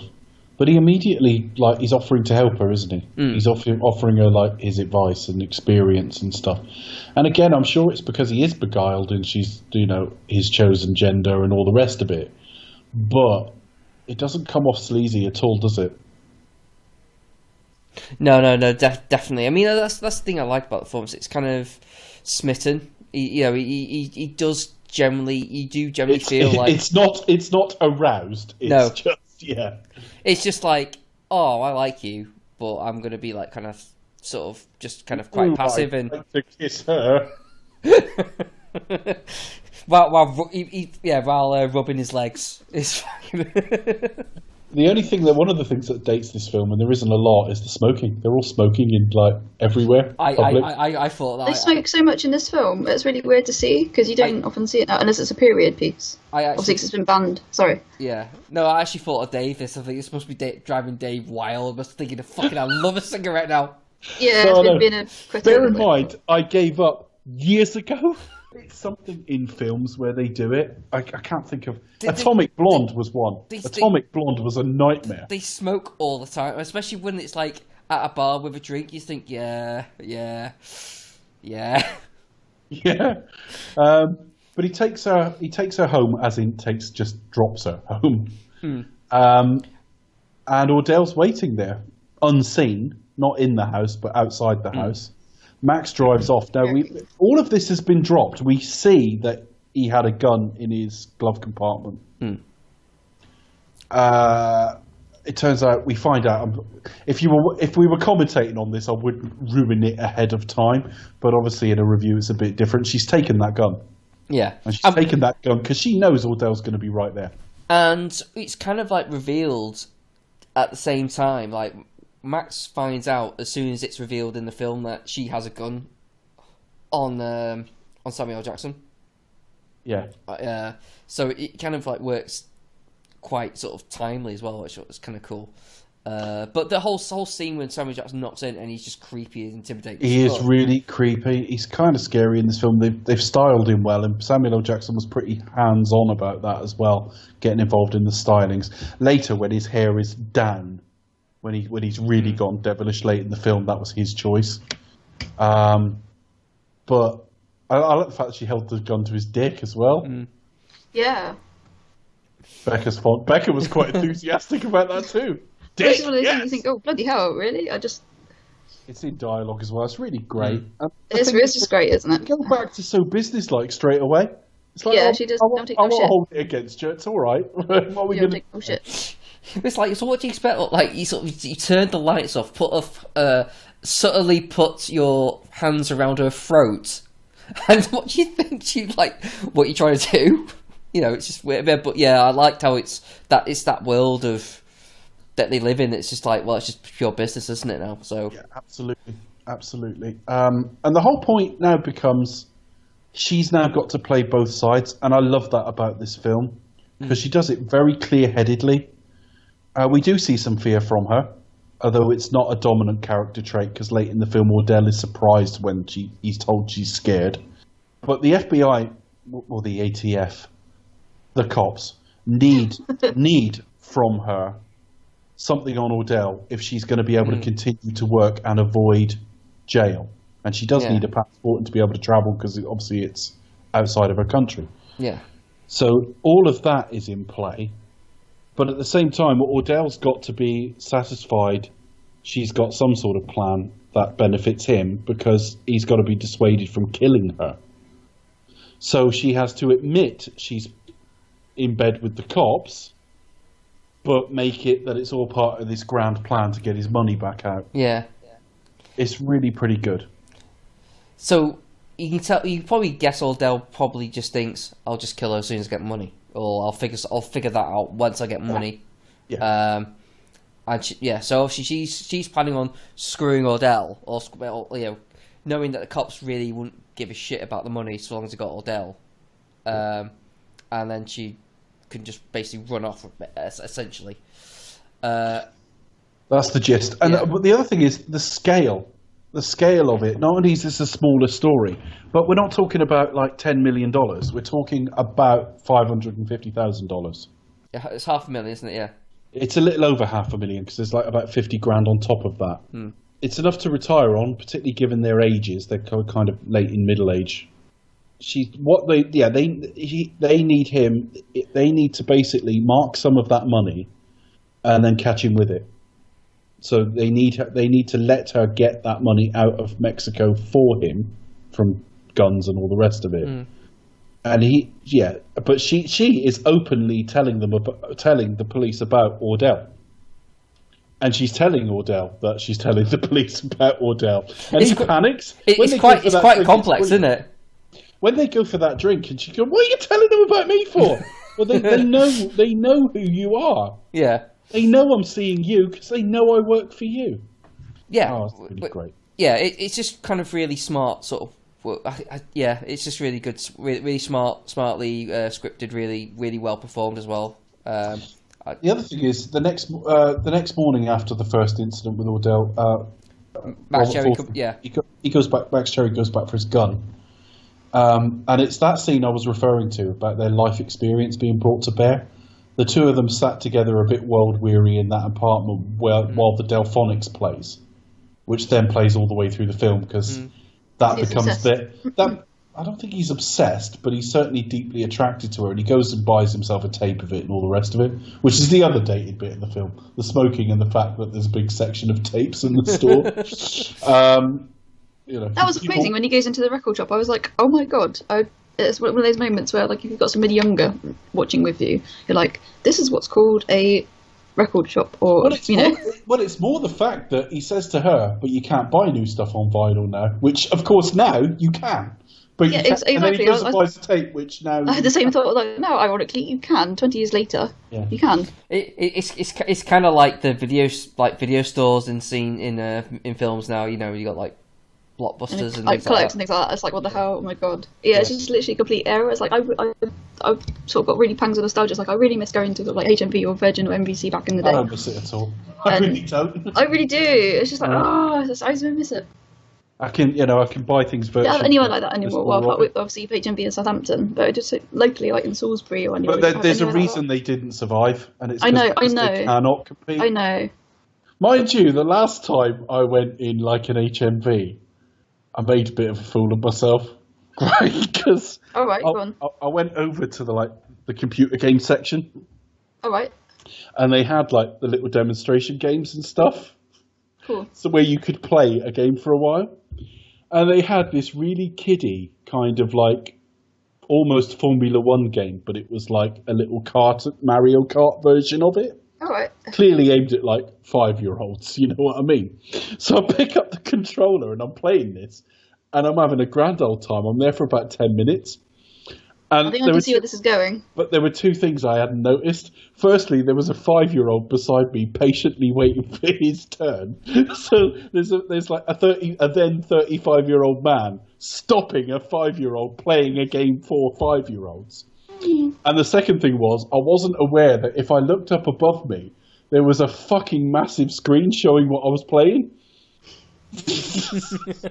So not only HMV, but most of this fucking shopping centre could see that this 35-year-old man was stopping a 5-year-old playing a game while he stood there playing some 5-year-old version of Mario Kart. Not my finest hour. Yeah, you're fine, Dave.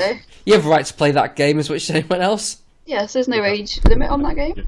Yeah. Anyway, so where do we go from there? So he comes back.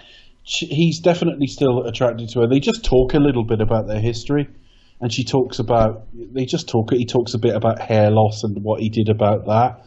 But I just love all this. Yeah, I like the line, "I've got to wash that prison out off me," which is I think we'd all kind of feel like that, and whenever we sort of stayed a night in our own clothes or whatever, or that kind of that extra stench we have, even if it's not really there, we just feel stale. Yeah. So the plan now becomes that they're going to smuggle in this money, and they're going to do it in sort of they're going to do like a dry run, which is going to be about 10 grand, and then they're going to refine that and do the full version. And it's about bringing the money in, disguising it somehow, and then very surreptitiously handing it off to somebody at this shopping centre somewhere.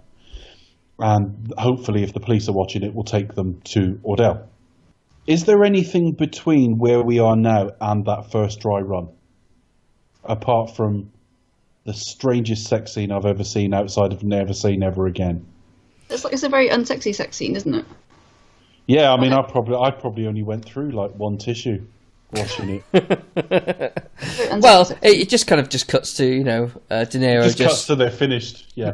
Yeah. But the way he's clinging onto her like a limpet, it's weird. Yeah, it's not particularly erotic. But yeah, I think we get pretty much to the dry run fairly quickly, don't we? Yeah. And there's lots of other things we missed. Like one of is the house Lewis is staying at, where that black woman just performs the Supremes for him all the time. It's just a reaction when like he puts the what you call around his neck. He's just like. Yeah. The other thing that I don't always pick up, although I know it, is obviously it's over $500,000 that's coming in, but the authorities think it's a sting for 50 grand. They aren't looking for the other $500,000, which is kind of interesting as well. But the 10 grand run is when we first meet Sharonda. Yeah. Because they bring in some money, go to the food court. It's all hidden amongst, a fashion bag, really. Fashion store bag. But she hands it off to somebody else, doesn't she? Yeah. Which really pisses Jackie off. Because Ordell's changed the plan without telling her. Well, it just leads you would be like, oh shit, if he changed the plan on it's game quite an important night, plan as well, isn't it? They're important plans. You would like shit. Well, I thought this could go terribly wrong if he changes the fucking plan on me. Yeah. So, but yeah, it works well enough. I mean, like Max is there observing, takes note. Isn't the woman who got the money? Is that the one who Max follows? Is that or takes note of?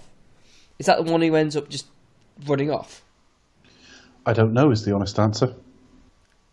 I really don't know. I remember. I don't know who she is actually. Yeah. Or I'm not saying I've never known.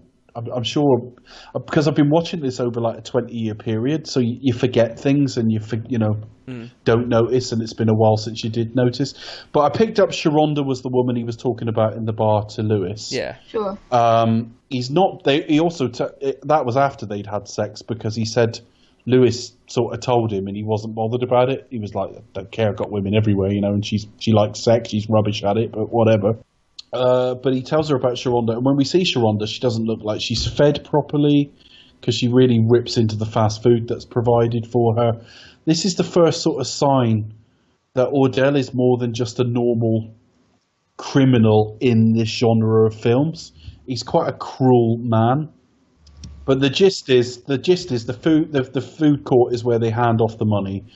They changed the plan for the full version, which is coming up in a minute. And they do like basically switch through the bags, and then we get to the full version fairly quickly. The full version is where they do it for real. She's bringing in the $500,000.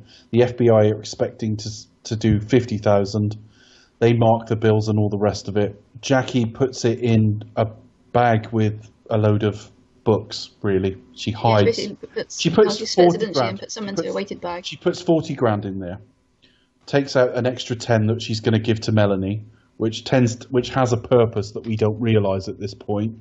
No, I think that's quite clever. She hides it. It's actually so she'll be caught on that, and it will back up the story. She hides a load of books under it, puts some beach towels on. That's really good.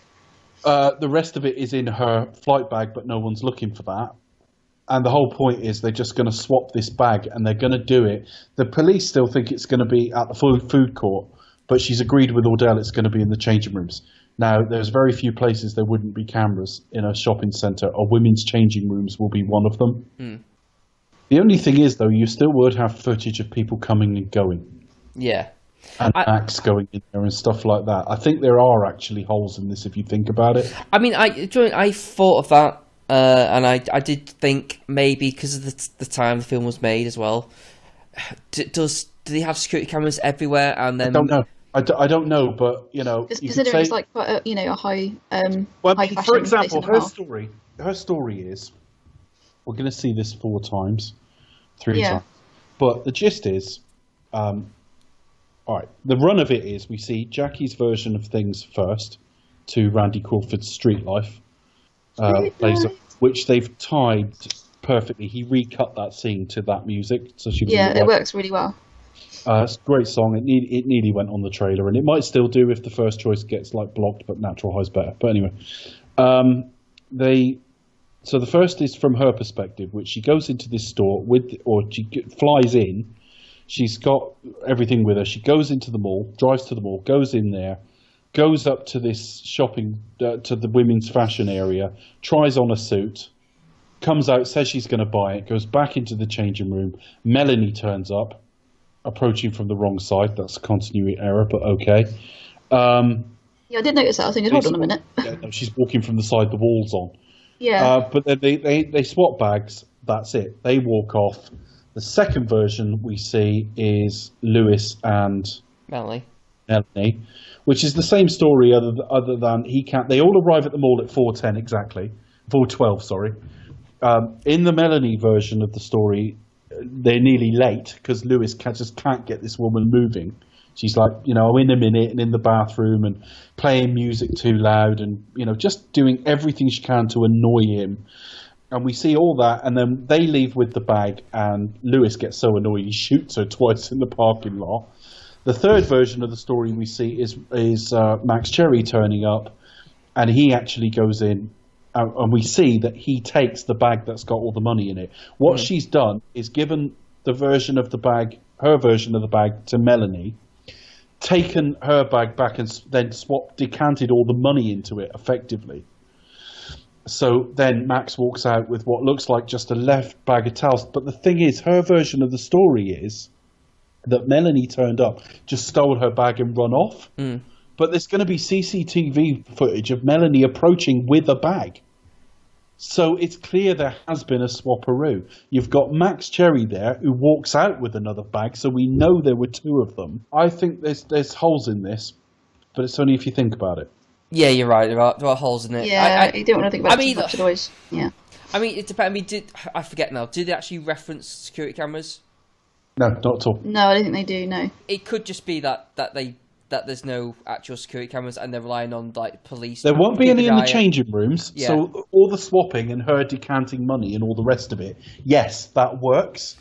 So in terms of you going on a police observation and witness, maybe they just won't pick up on it, or it won't stand in court, whatever evidence. And well, hang on a minute. What you do is you say, well, first off, the police, or I keep calling them the police. They're a federal bureau. But the authorities. The authorities will ask that.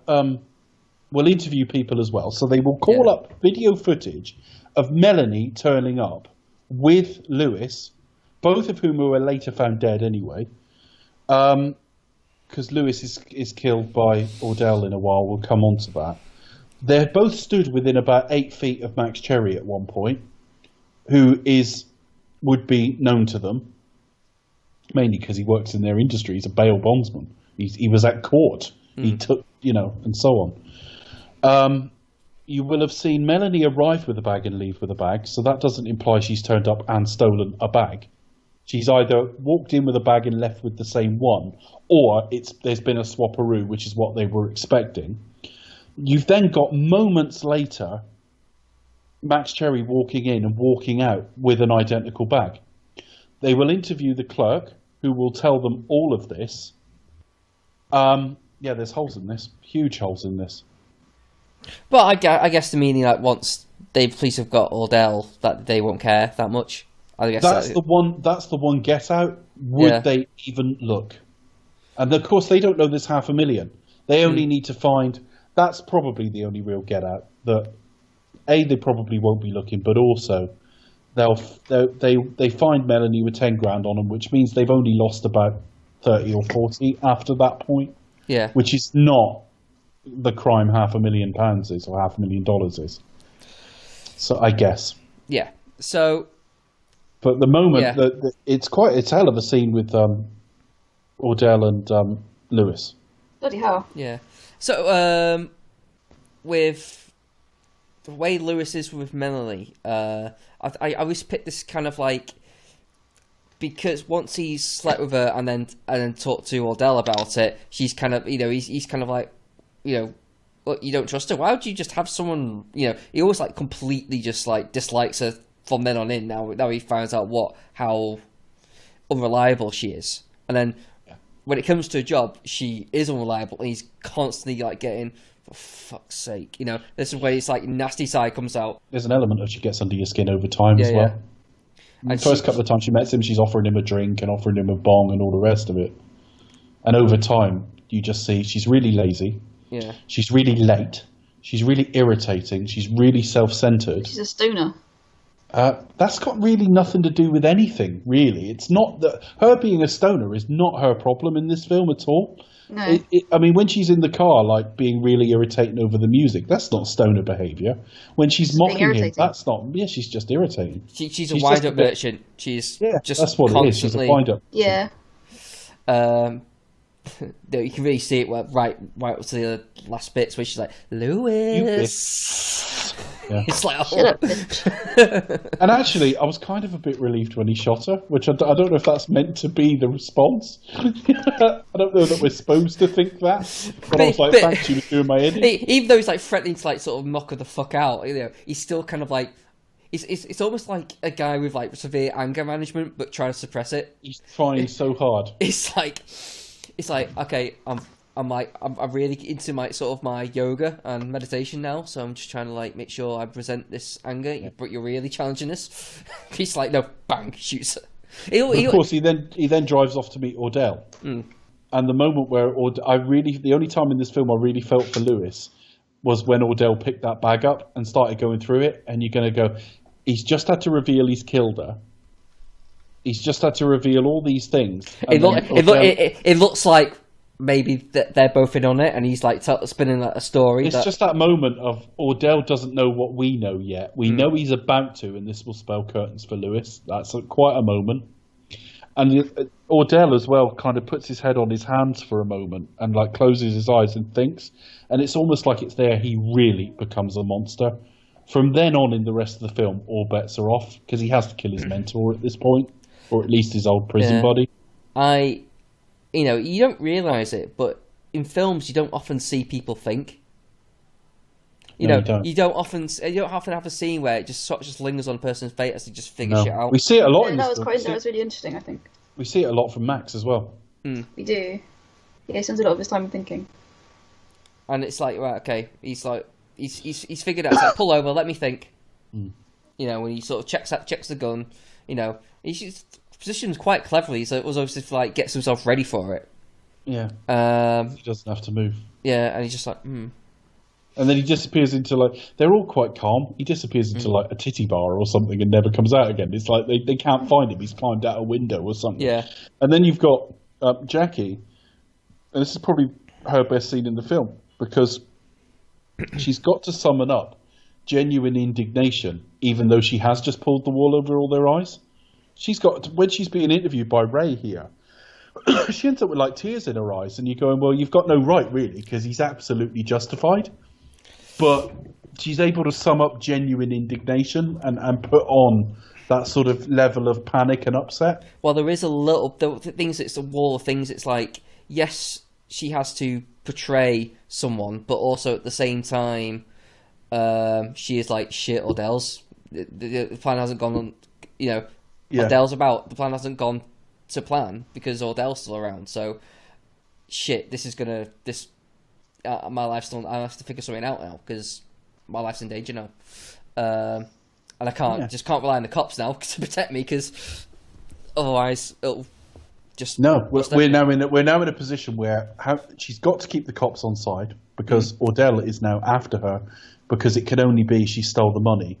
He knows Max Cherry was involved because Lewis was like, hey, guess who we saw there? I didn't think anything of it, but Max Cherry. He knows he's in love with her. He can see, he's got eyes. He knows that like Max has feelings for her. Well, they spot him at the mall, don't they? You know, when the first run. Yeah, he's like, what the fuck is this shit? Well, and of course later when he gets in his car and the Delphonics plays, it's like, God, you've even got like love music about her. Yeah. I really love that. He's an absolute monster from now on. He gets it's not much left now. He calls Max, and it's really quite a creepy shot because it's a behind shot at the top of a sofa in silhouette with him on the phone with his hair spread out. It's kind of cool. But he calls Max, and Max really plays like a straight bat here. He's really like, yeah, I owe you 10 grand. Because he still owed the bail bond. So, yeah, so he basically sort of, like, there's still a story that, like, right, okay, Jackie wants to meet you because things happened. She didn't trust Lewis or Marlene, and then, you know, so she had to take what she can to save you money, but she's got it with you. Obviously, this is just like, you know, Mardell isn't really buying it at all, but it's just kind of like to get him to where he needs to be. He says Jackie's frightened, and that's interesting character work in itself because Ordell doesn't believe him. Like, Jackie, frightened. The thing is, she does show fear. She is scared, but I think she's been used to hiding her feelings and everything over the years. But I really like this because he plays it so calm, Max Cherry. He's got to go and see this really dangerous guy, and he's got no chance against him physically. He's got no chance against him in terms of being armed because he'll have a gun on him straight away. But I just love Robert Forster in this. I kept thinking, like, what a vulnerable position he's in because he's literally offering, like, well, he could literally just kill him, like, just because I don't believe you. I'll just go to your place and do Jackie myself. It's a gamble. Every second is a gamble because Ordell, the characters in this film have just killed people quickly with not much warning. Ordell's done it a couple of times. Lewis did it once as well. He is in extreme danger, and he could be killed at any time. He isn't, thankfully, because Ordell, even at his most monstrous, listens to reason. There's a brain in there at all times, and he's like, okay, the most sensible way to get my money back is to keep you on side, keep you very warned as to your position, and it's that they have to go to the bond shop, or whatever you call it, Max's office. Yeah. And bail bonds. And you see sort of Jackie Brown waiting there with a gun, like kind of practicing, as if she's like basically going to have a shootout. She's effectively trying to sort of test her response times. And so that's what we're expecting. And as soon as Ordell turns up, she says... She basically yells, Ray, he's got a gun. Yeah. Which is true, he does have a gun. But she wasn't actually in any immediate danger, but it was the quickest way to get it done. She'd also turned the lights off so no one could really prove different. And then he gets shot by the police. He gets shot 3 times, I think it is, by Ray. And what I love about it is the shot of him on the floor reminds me of the Joker dead at the end of Batman 89. There's something a little bit creepy about it, and he's been shot through the throat as well. So there's a wound in his throat. Some thought's gone into that. That's a really great shot of him lying dead. With the camera sort of spinning. With the hair as well. The hair down, that was a genius move for the last sort of act of the film, which is literally what it is, just the last act. Because all the way through, he's been wearing sort of Kangol, hasn't he? Oh, yeah. Which he looks fucking amazing in that. Yeah, what Samuel Jackson wears all the time anyway, but... Yeah, he wore... I wouldn't say he wore his own wardrobe, because I imagine they bought all that for him for this film. But he very much was a creator of his own style in this film. The little braid in the beard, and that was him. So... Quentin knows when not to make all the decisions himself. He knows when to say, let's use what's around me. Then we go to the final scene of the film. Which is which is almost bittersweet. Yeah, why didn't Max go with her? I think it's... I've always felt that it was, even though he's very sincere in how he feels, he just knows it's just not...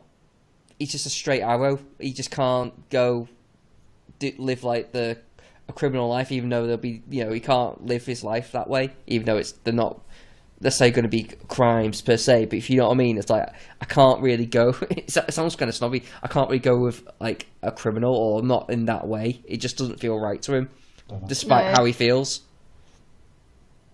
The kiss between them. There's 2 kisses between them. And again, it's very subtle, and I can't explain this any different than they kiss like real people kiss, not how film people kiss. It's very much like how somebody would do it in real life rather than like a movie kiss, isn't it? Yeah, I mean, it's still quite full on. I mean, it's not quite a stomp, but it is a real kiss. But it feels like real people of middle age kissing more than a choreo. You know what I'm trying to say? Yeah. Yeah. Not like the proper the movie sort of embrace and just sort of. It's just something about it. There's a slight awkwardness to it, and it's just good. And the thing is, she gets into the car. She tries to get him to go with her. He's taken 10%, which he's really reluctant to because that's his fee for working for anyone. And she drives off to 110th Street playing again, which is kind of on the soundtrack, but she's singing along, so it's in the car as well. And I actually kind of choked up a bit at this tonight. I don't want to overplay that. I don't think I was on the verge of crying per se. But you were moved. I was moved by it in a way that I probably haven't been ever. I don't know if that's because I'm getting older myself. It was like... There's also like the cyclical nature of it as well. I think it's more the fact that there was a potential love story there that's been lost. And I think lost love, when it feels like a real thing, is quite painful to see being lost. I guess the real reason why he didn't go with her was because, I don't know, somehow that's a better ending. It is a better ending, but why though? If we are to critique the film, I'm not sure I've ever fully understood. Yeah. It feels like something he would do, but I can't tell you why. Yeah. If that makes any sense. I guess probably that's more or less what Tarantino has in mind anyway. Probably. It's been decades since you felt like that. We've got no reference to kids or anything. He might have kids. He might have grown-up kids. But we know he's not married. We know he doesn't have anyone in his life. And he's going and buying romantic music and new music and things like that. Not new as in new on release, but new to him. Yeah. And he's not come across before. It's just like, these things don't come up that often in your life. Why would you voluntarily just let it go? And I don't think he's sure himself, because he takes a call while she's about to leave. And he has to get that person to call back. I don't think he can quite deal with it himself. No, I guess maybe if there was like a little bit of a bit of past history with him, like he's always fucked up relationships or something along those lines, where he just doesn't want to kind of.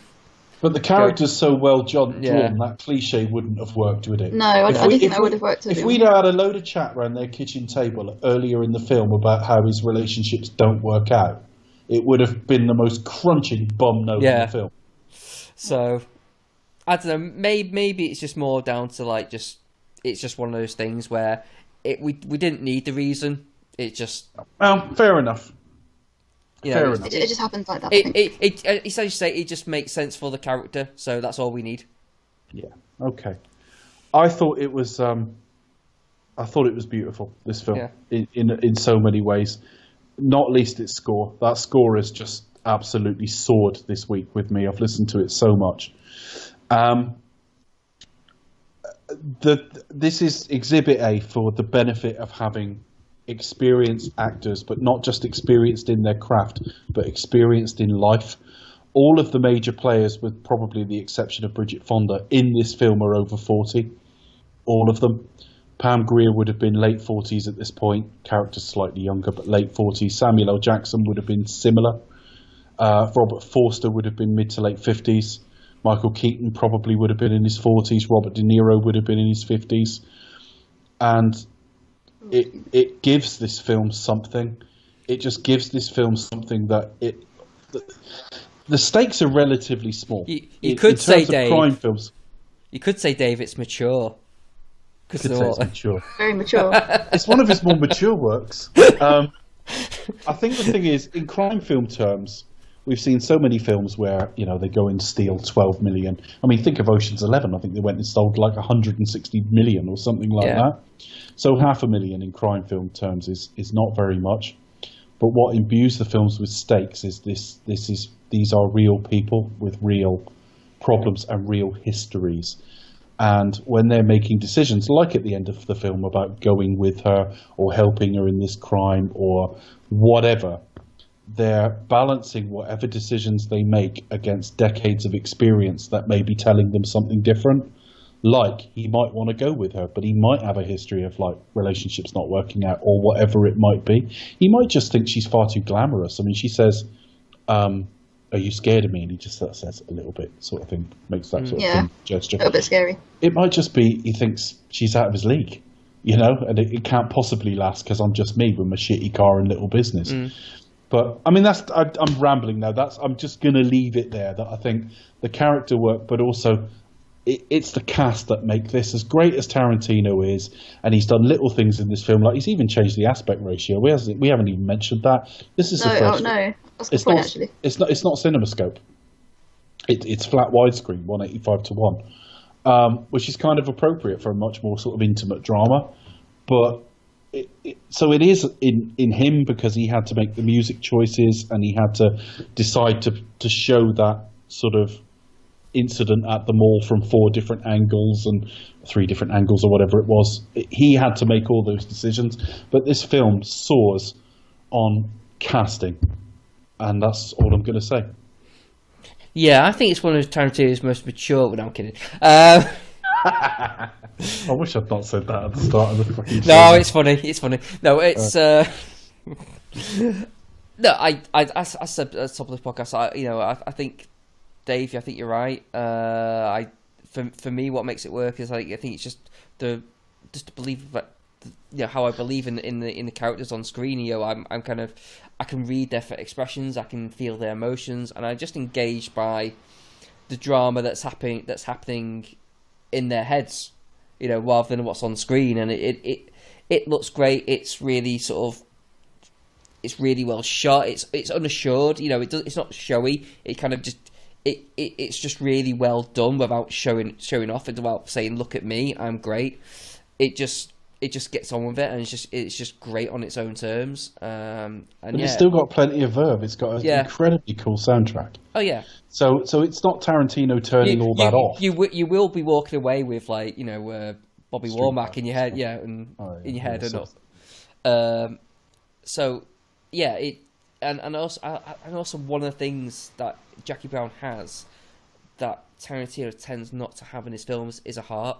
This does have an emotional heart to it, which is not necessarily in his other work. So I think that's probably, those are the 2 reasons why I'd probably say it's my favourite, because how I believe in the characters and its emotional core. I mean, it's never been top for me because there are other films I've preferred usually. But having said that, every time, I mean, we're not formally ranking in that we won't do a rankings episode, but I am ranking as I go. And it's actually going to take some beating. It's top of the 3 so far. I think I know the film that's going to top it, but that's going to have to be some fucking viewing of that film. Oh, really? Okay. Becca? Yes. No, it's quite difficult to rank these films. I was quite surprised because I kind of thought, oh no, like stylistically, I wasn't expecting it to be so different. I don't know why. Maybe because it is based, it's on an adaptation. But I'd say that they are quite similar in their writing styles as well. Obviously, we'll see in The Hateful Eight. Obviously, Tarantino's take on the Western genre, and again play with other genres in amongst that. But now, as I said at the top of the film, I really enjoyed it. Characters are so kind of rich and diverse, and I kind of felt a bit bad for kind of saying that I would have kind of agree that I'd kind of feel a bit relief when Mel got shot, because I just kind of felt like, get off. She's not real, Becca. It's okay. I know, but it's just one of those things. It's like, because every single one of these characters are abused by Ordell, and it's inexcusable. But he is but she's an infuriating screen presence by design. It's a great performance. I mean, it's brilliant that you can, she creates this classic. But performance. You're desperate for her to shut the fuck up. Exactly, it's because that she's so good that you kind of feel, if she'd just kind of been quite sort of wishy-washy and normal, you think, no. It's part of the mastery of the film that you can kind of both sympathise with the murder, but yet feel bad that she's been feel murdered. bad about it, exactly. It's the fact that they are so well played that you can feel for these characters, and we do really feel for Robert Forster's character, bless him. No, I had a really good viewing of this film. Really enjoyed it. Just because I started watching it kind of late last night and then had to pick up again before this podcast, so I kind of split it in two.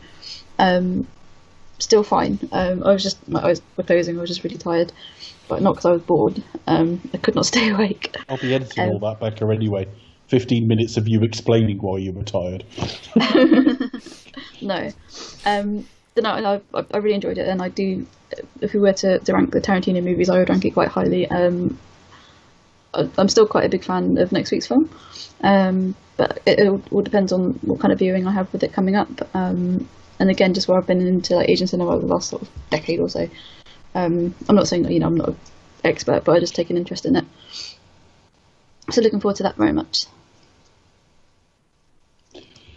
Okay. What have you got to teach us about this film, though? I don't feel like I know enough. And I need some fun. And I need some knowledge. I'm more into the facts tonight. I love fun. Don't get me wrong. Fun is quite a lot of fun.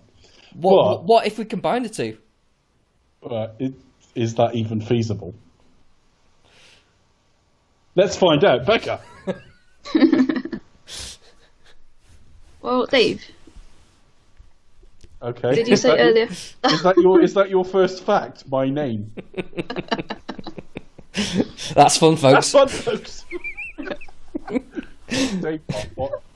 What did Oh I say? dear. The Brit nominations were announced recently, weren't they? And I saw there was. I'm guessing he's a solo artist called Dave, and I thought, oh, Dave, he's been busy. Well, yeah. No, there's actually a solo artist called Dave. You know what? I just got to say as an aside very quickly, I don't want this on, it's getting late, so I don't want this to run much longer, but I have to say, I went on the Christmas Day episode of Smorgasbord and sang in falsetto, right? All right. But Voice of an angel, guys. That got released, and 2 days later, Do You Expect Us to Talk got an email to @expectustotalk@gmail.com. Can we perform at weddings and bar mitzvahs? It was it was spam. I don't think it was real. Oh. But 2 days after I do this, I get a letter from a record company saying they'd heard our stuff and would be interested in representing. Oh my god! I hope you said yes. The whole point about spam is you don't. I know, I'm joking. Though having said that, Obviously, if it into spam, unless it's from like EMI or Universal or Warner Brothers or unless they put out or Sony. It made it sound like music. I'm thinking you're claiming to have heard our stuff and you think we're music. We're not. So No. it's spam. But it was obviously spam. But 2 days after I sing for the first time, I think there's a bit of talent, eh? So anyway, teach us some stuff, Becca. For sure. So fun fact number one, obviously, in the novel, her name is Jackie Burke, and obviously Quentin Tarantino changed his name to Brown as a reference to Foxy Brown. Yeah. Just as an aside, played by Pam Grier. Of her two most famous films are probably Coffee and Foxy Brown. From memory, I didn't like Foxy Brown, but I really liked Coffee. So yeah, another fun fact is that a copyright notice appears under the title screen at the very start of the film. Shit. I meant to say this, but I would have ruined your fun fact. Go on, then. What's the copyright notice? Well, no, it's just the fact that it appears. You don't see that anymore, and obviously that would have been common for blaxploitation movies. It also movies. had the name of the production company there. See if you can guess what the reference. See if you can tell me what the reference is to, because it's Mighty Mighty Aphrodite. Oh yeah, of course it is. Mighty Aphrodite. What's that a reference to? Aphrodite. What's the link to Tarantino? Oh, that's a fun fact quiz. That's I think I know the answer to that. What is it? Mia Sorvino. She didn't go out. He was dating her at the time. She won an Oscar for Of Mighty Aphrodite. Of course she did. Yeah, because they were going out at the time. Yeah. Yeah. Oh yeah. That's fun, folks. That's fun, folks. That was fucking torturous, folks. To be honest. Only because I completely forgot that he was going out with I don't think what I've learned there is not to go for like a Q&A format with it. Next time I'll just fucking tell you. Not can you tell me, folks? Pens on papers, listeners. Yeah. Not only was it deeply patronising, but it took forever to get an answer out of them. You can chop it out in editing. More factage. More factage. He demands the factage. Where are we? So yeah, obviously in the film, Jackie Brown has an answer machine. You have no messages. That voice is Tarantino himself. I haven't numbered my fun facts this week. I don't know why. Anyway, the N word is said 38 times. That's quite low for Tarantino. That's quite low, yeah, compared to the last F-bomb, which was what feels low though, because I think I can only remember it a couple of times. The one that sticks out is when she's got the gun held to his dick. Yeah, that kind of. When she says it there, that really does stick out. Yeah, not his dick. So. Compared to the F-bomb in the last film, so 265 times. Yeah. And then that would kill your boner when you got a gun sort of pointed at it, wouldn't it? Yeah. Because you're packing less firepower, aren't you? Really? In more ways than one. Okay, so I can't remember the name of the mall. Is it Del Amo or something? I don't care. But anyway, so it says like the biggest indoor mall in the world. It's not. Okay. The biggest indoor shopping mall in the world is New South China Mall at 6.46 million square foot. Actually, is also a ghost mall because nobody goes there. In terms of the biggest mall in America, given over to retail and entertainment space with many cinemas and many shops and a roller coaster and a theme park, is obviously the Mall of America, to which I have been, and it is vast. That's fun, folks. Though I didn't know the largest mall in the world was Ghost Mall. That would be that's weird. That, but you know. No, yeah, apparently it's that's like big. Ghost Ship. Can't get anybody in. Is it not there in certain lights? Yeah, it just disappears. No, it's just one of those. You know, it's so huge. Yeah, nobody goes there, and there's like no retail space. And like any space that's used up is like for McDonald's and Starbucks and Burger King and things like that, like Western food chains. Yeah, I think we're leeching the joy out of this now. I think that's interesting though. Great, I mean, especially somewhere in China. Yeah, but well, it's not called interesting facts.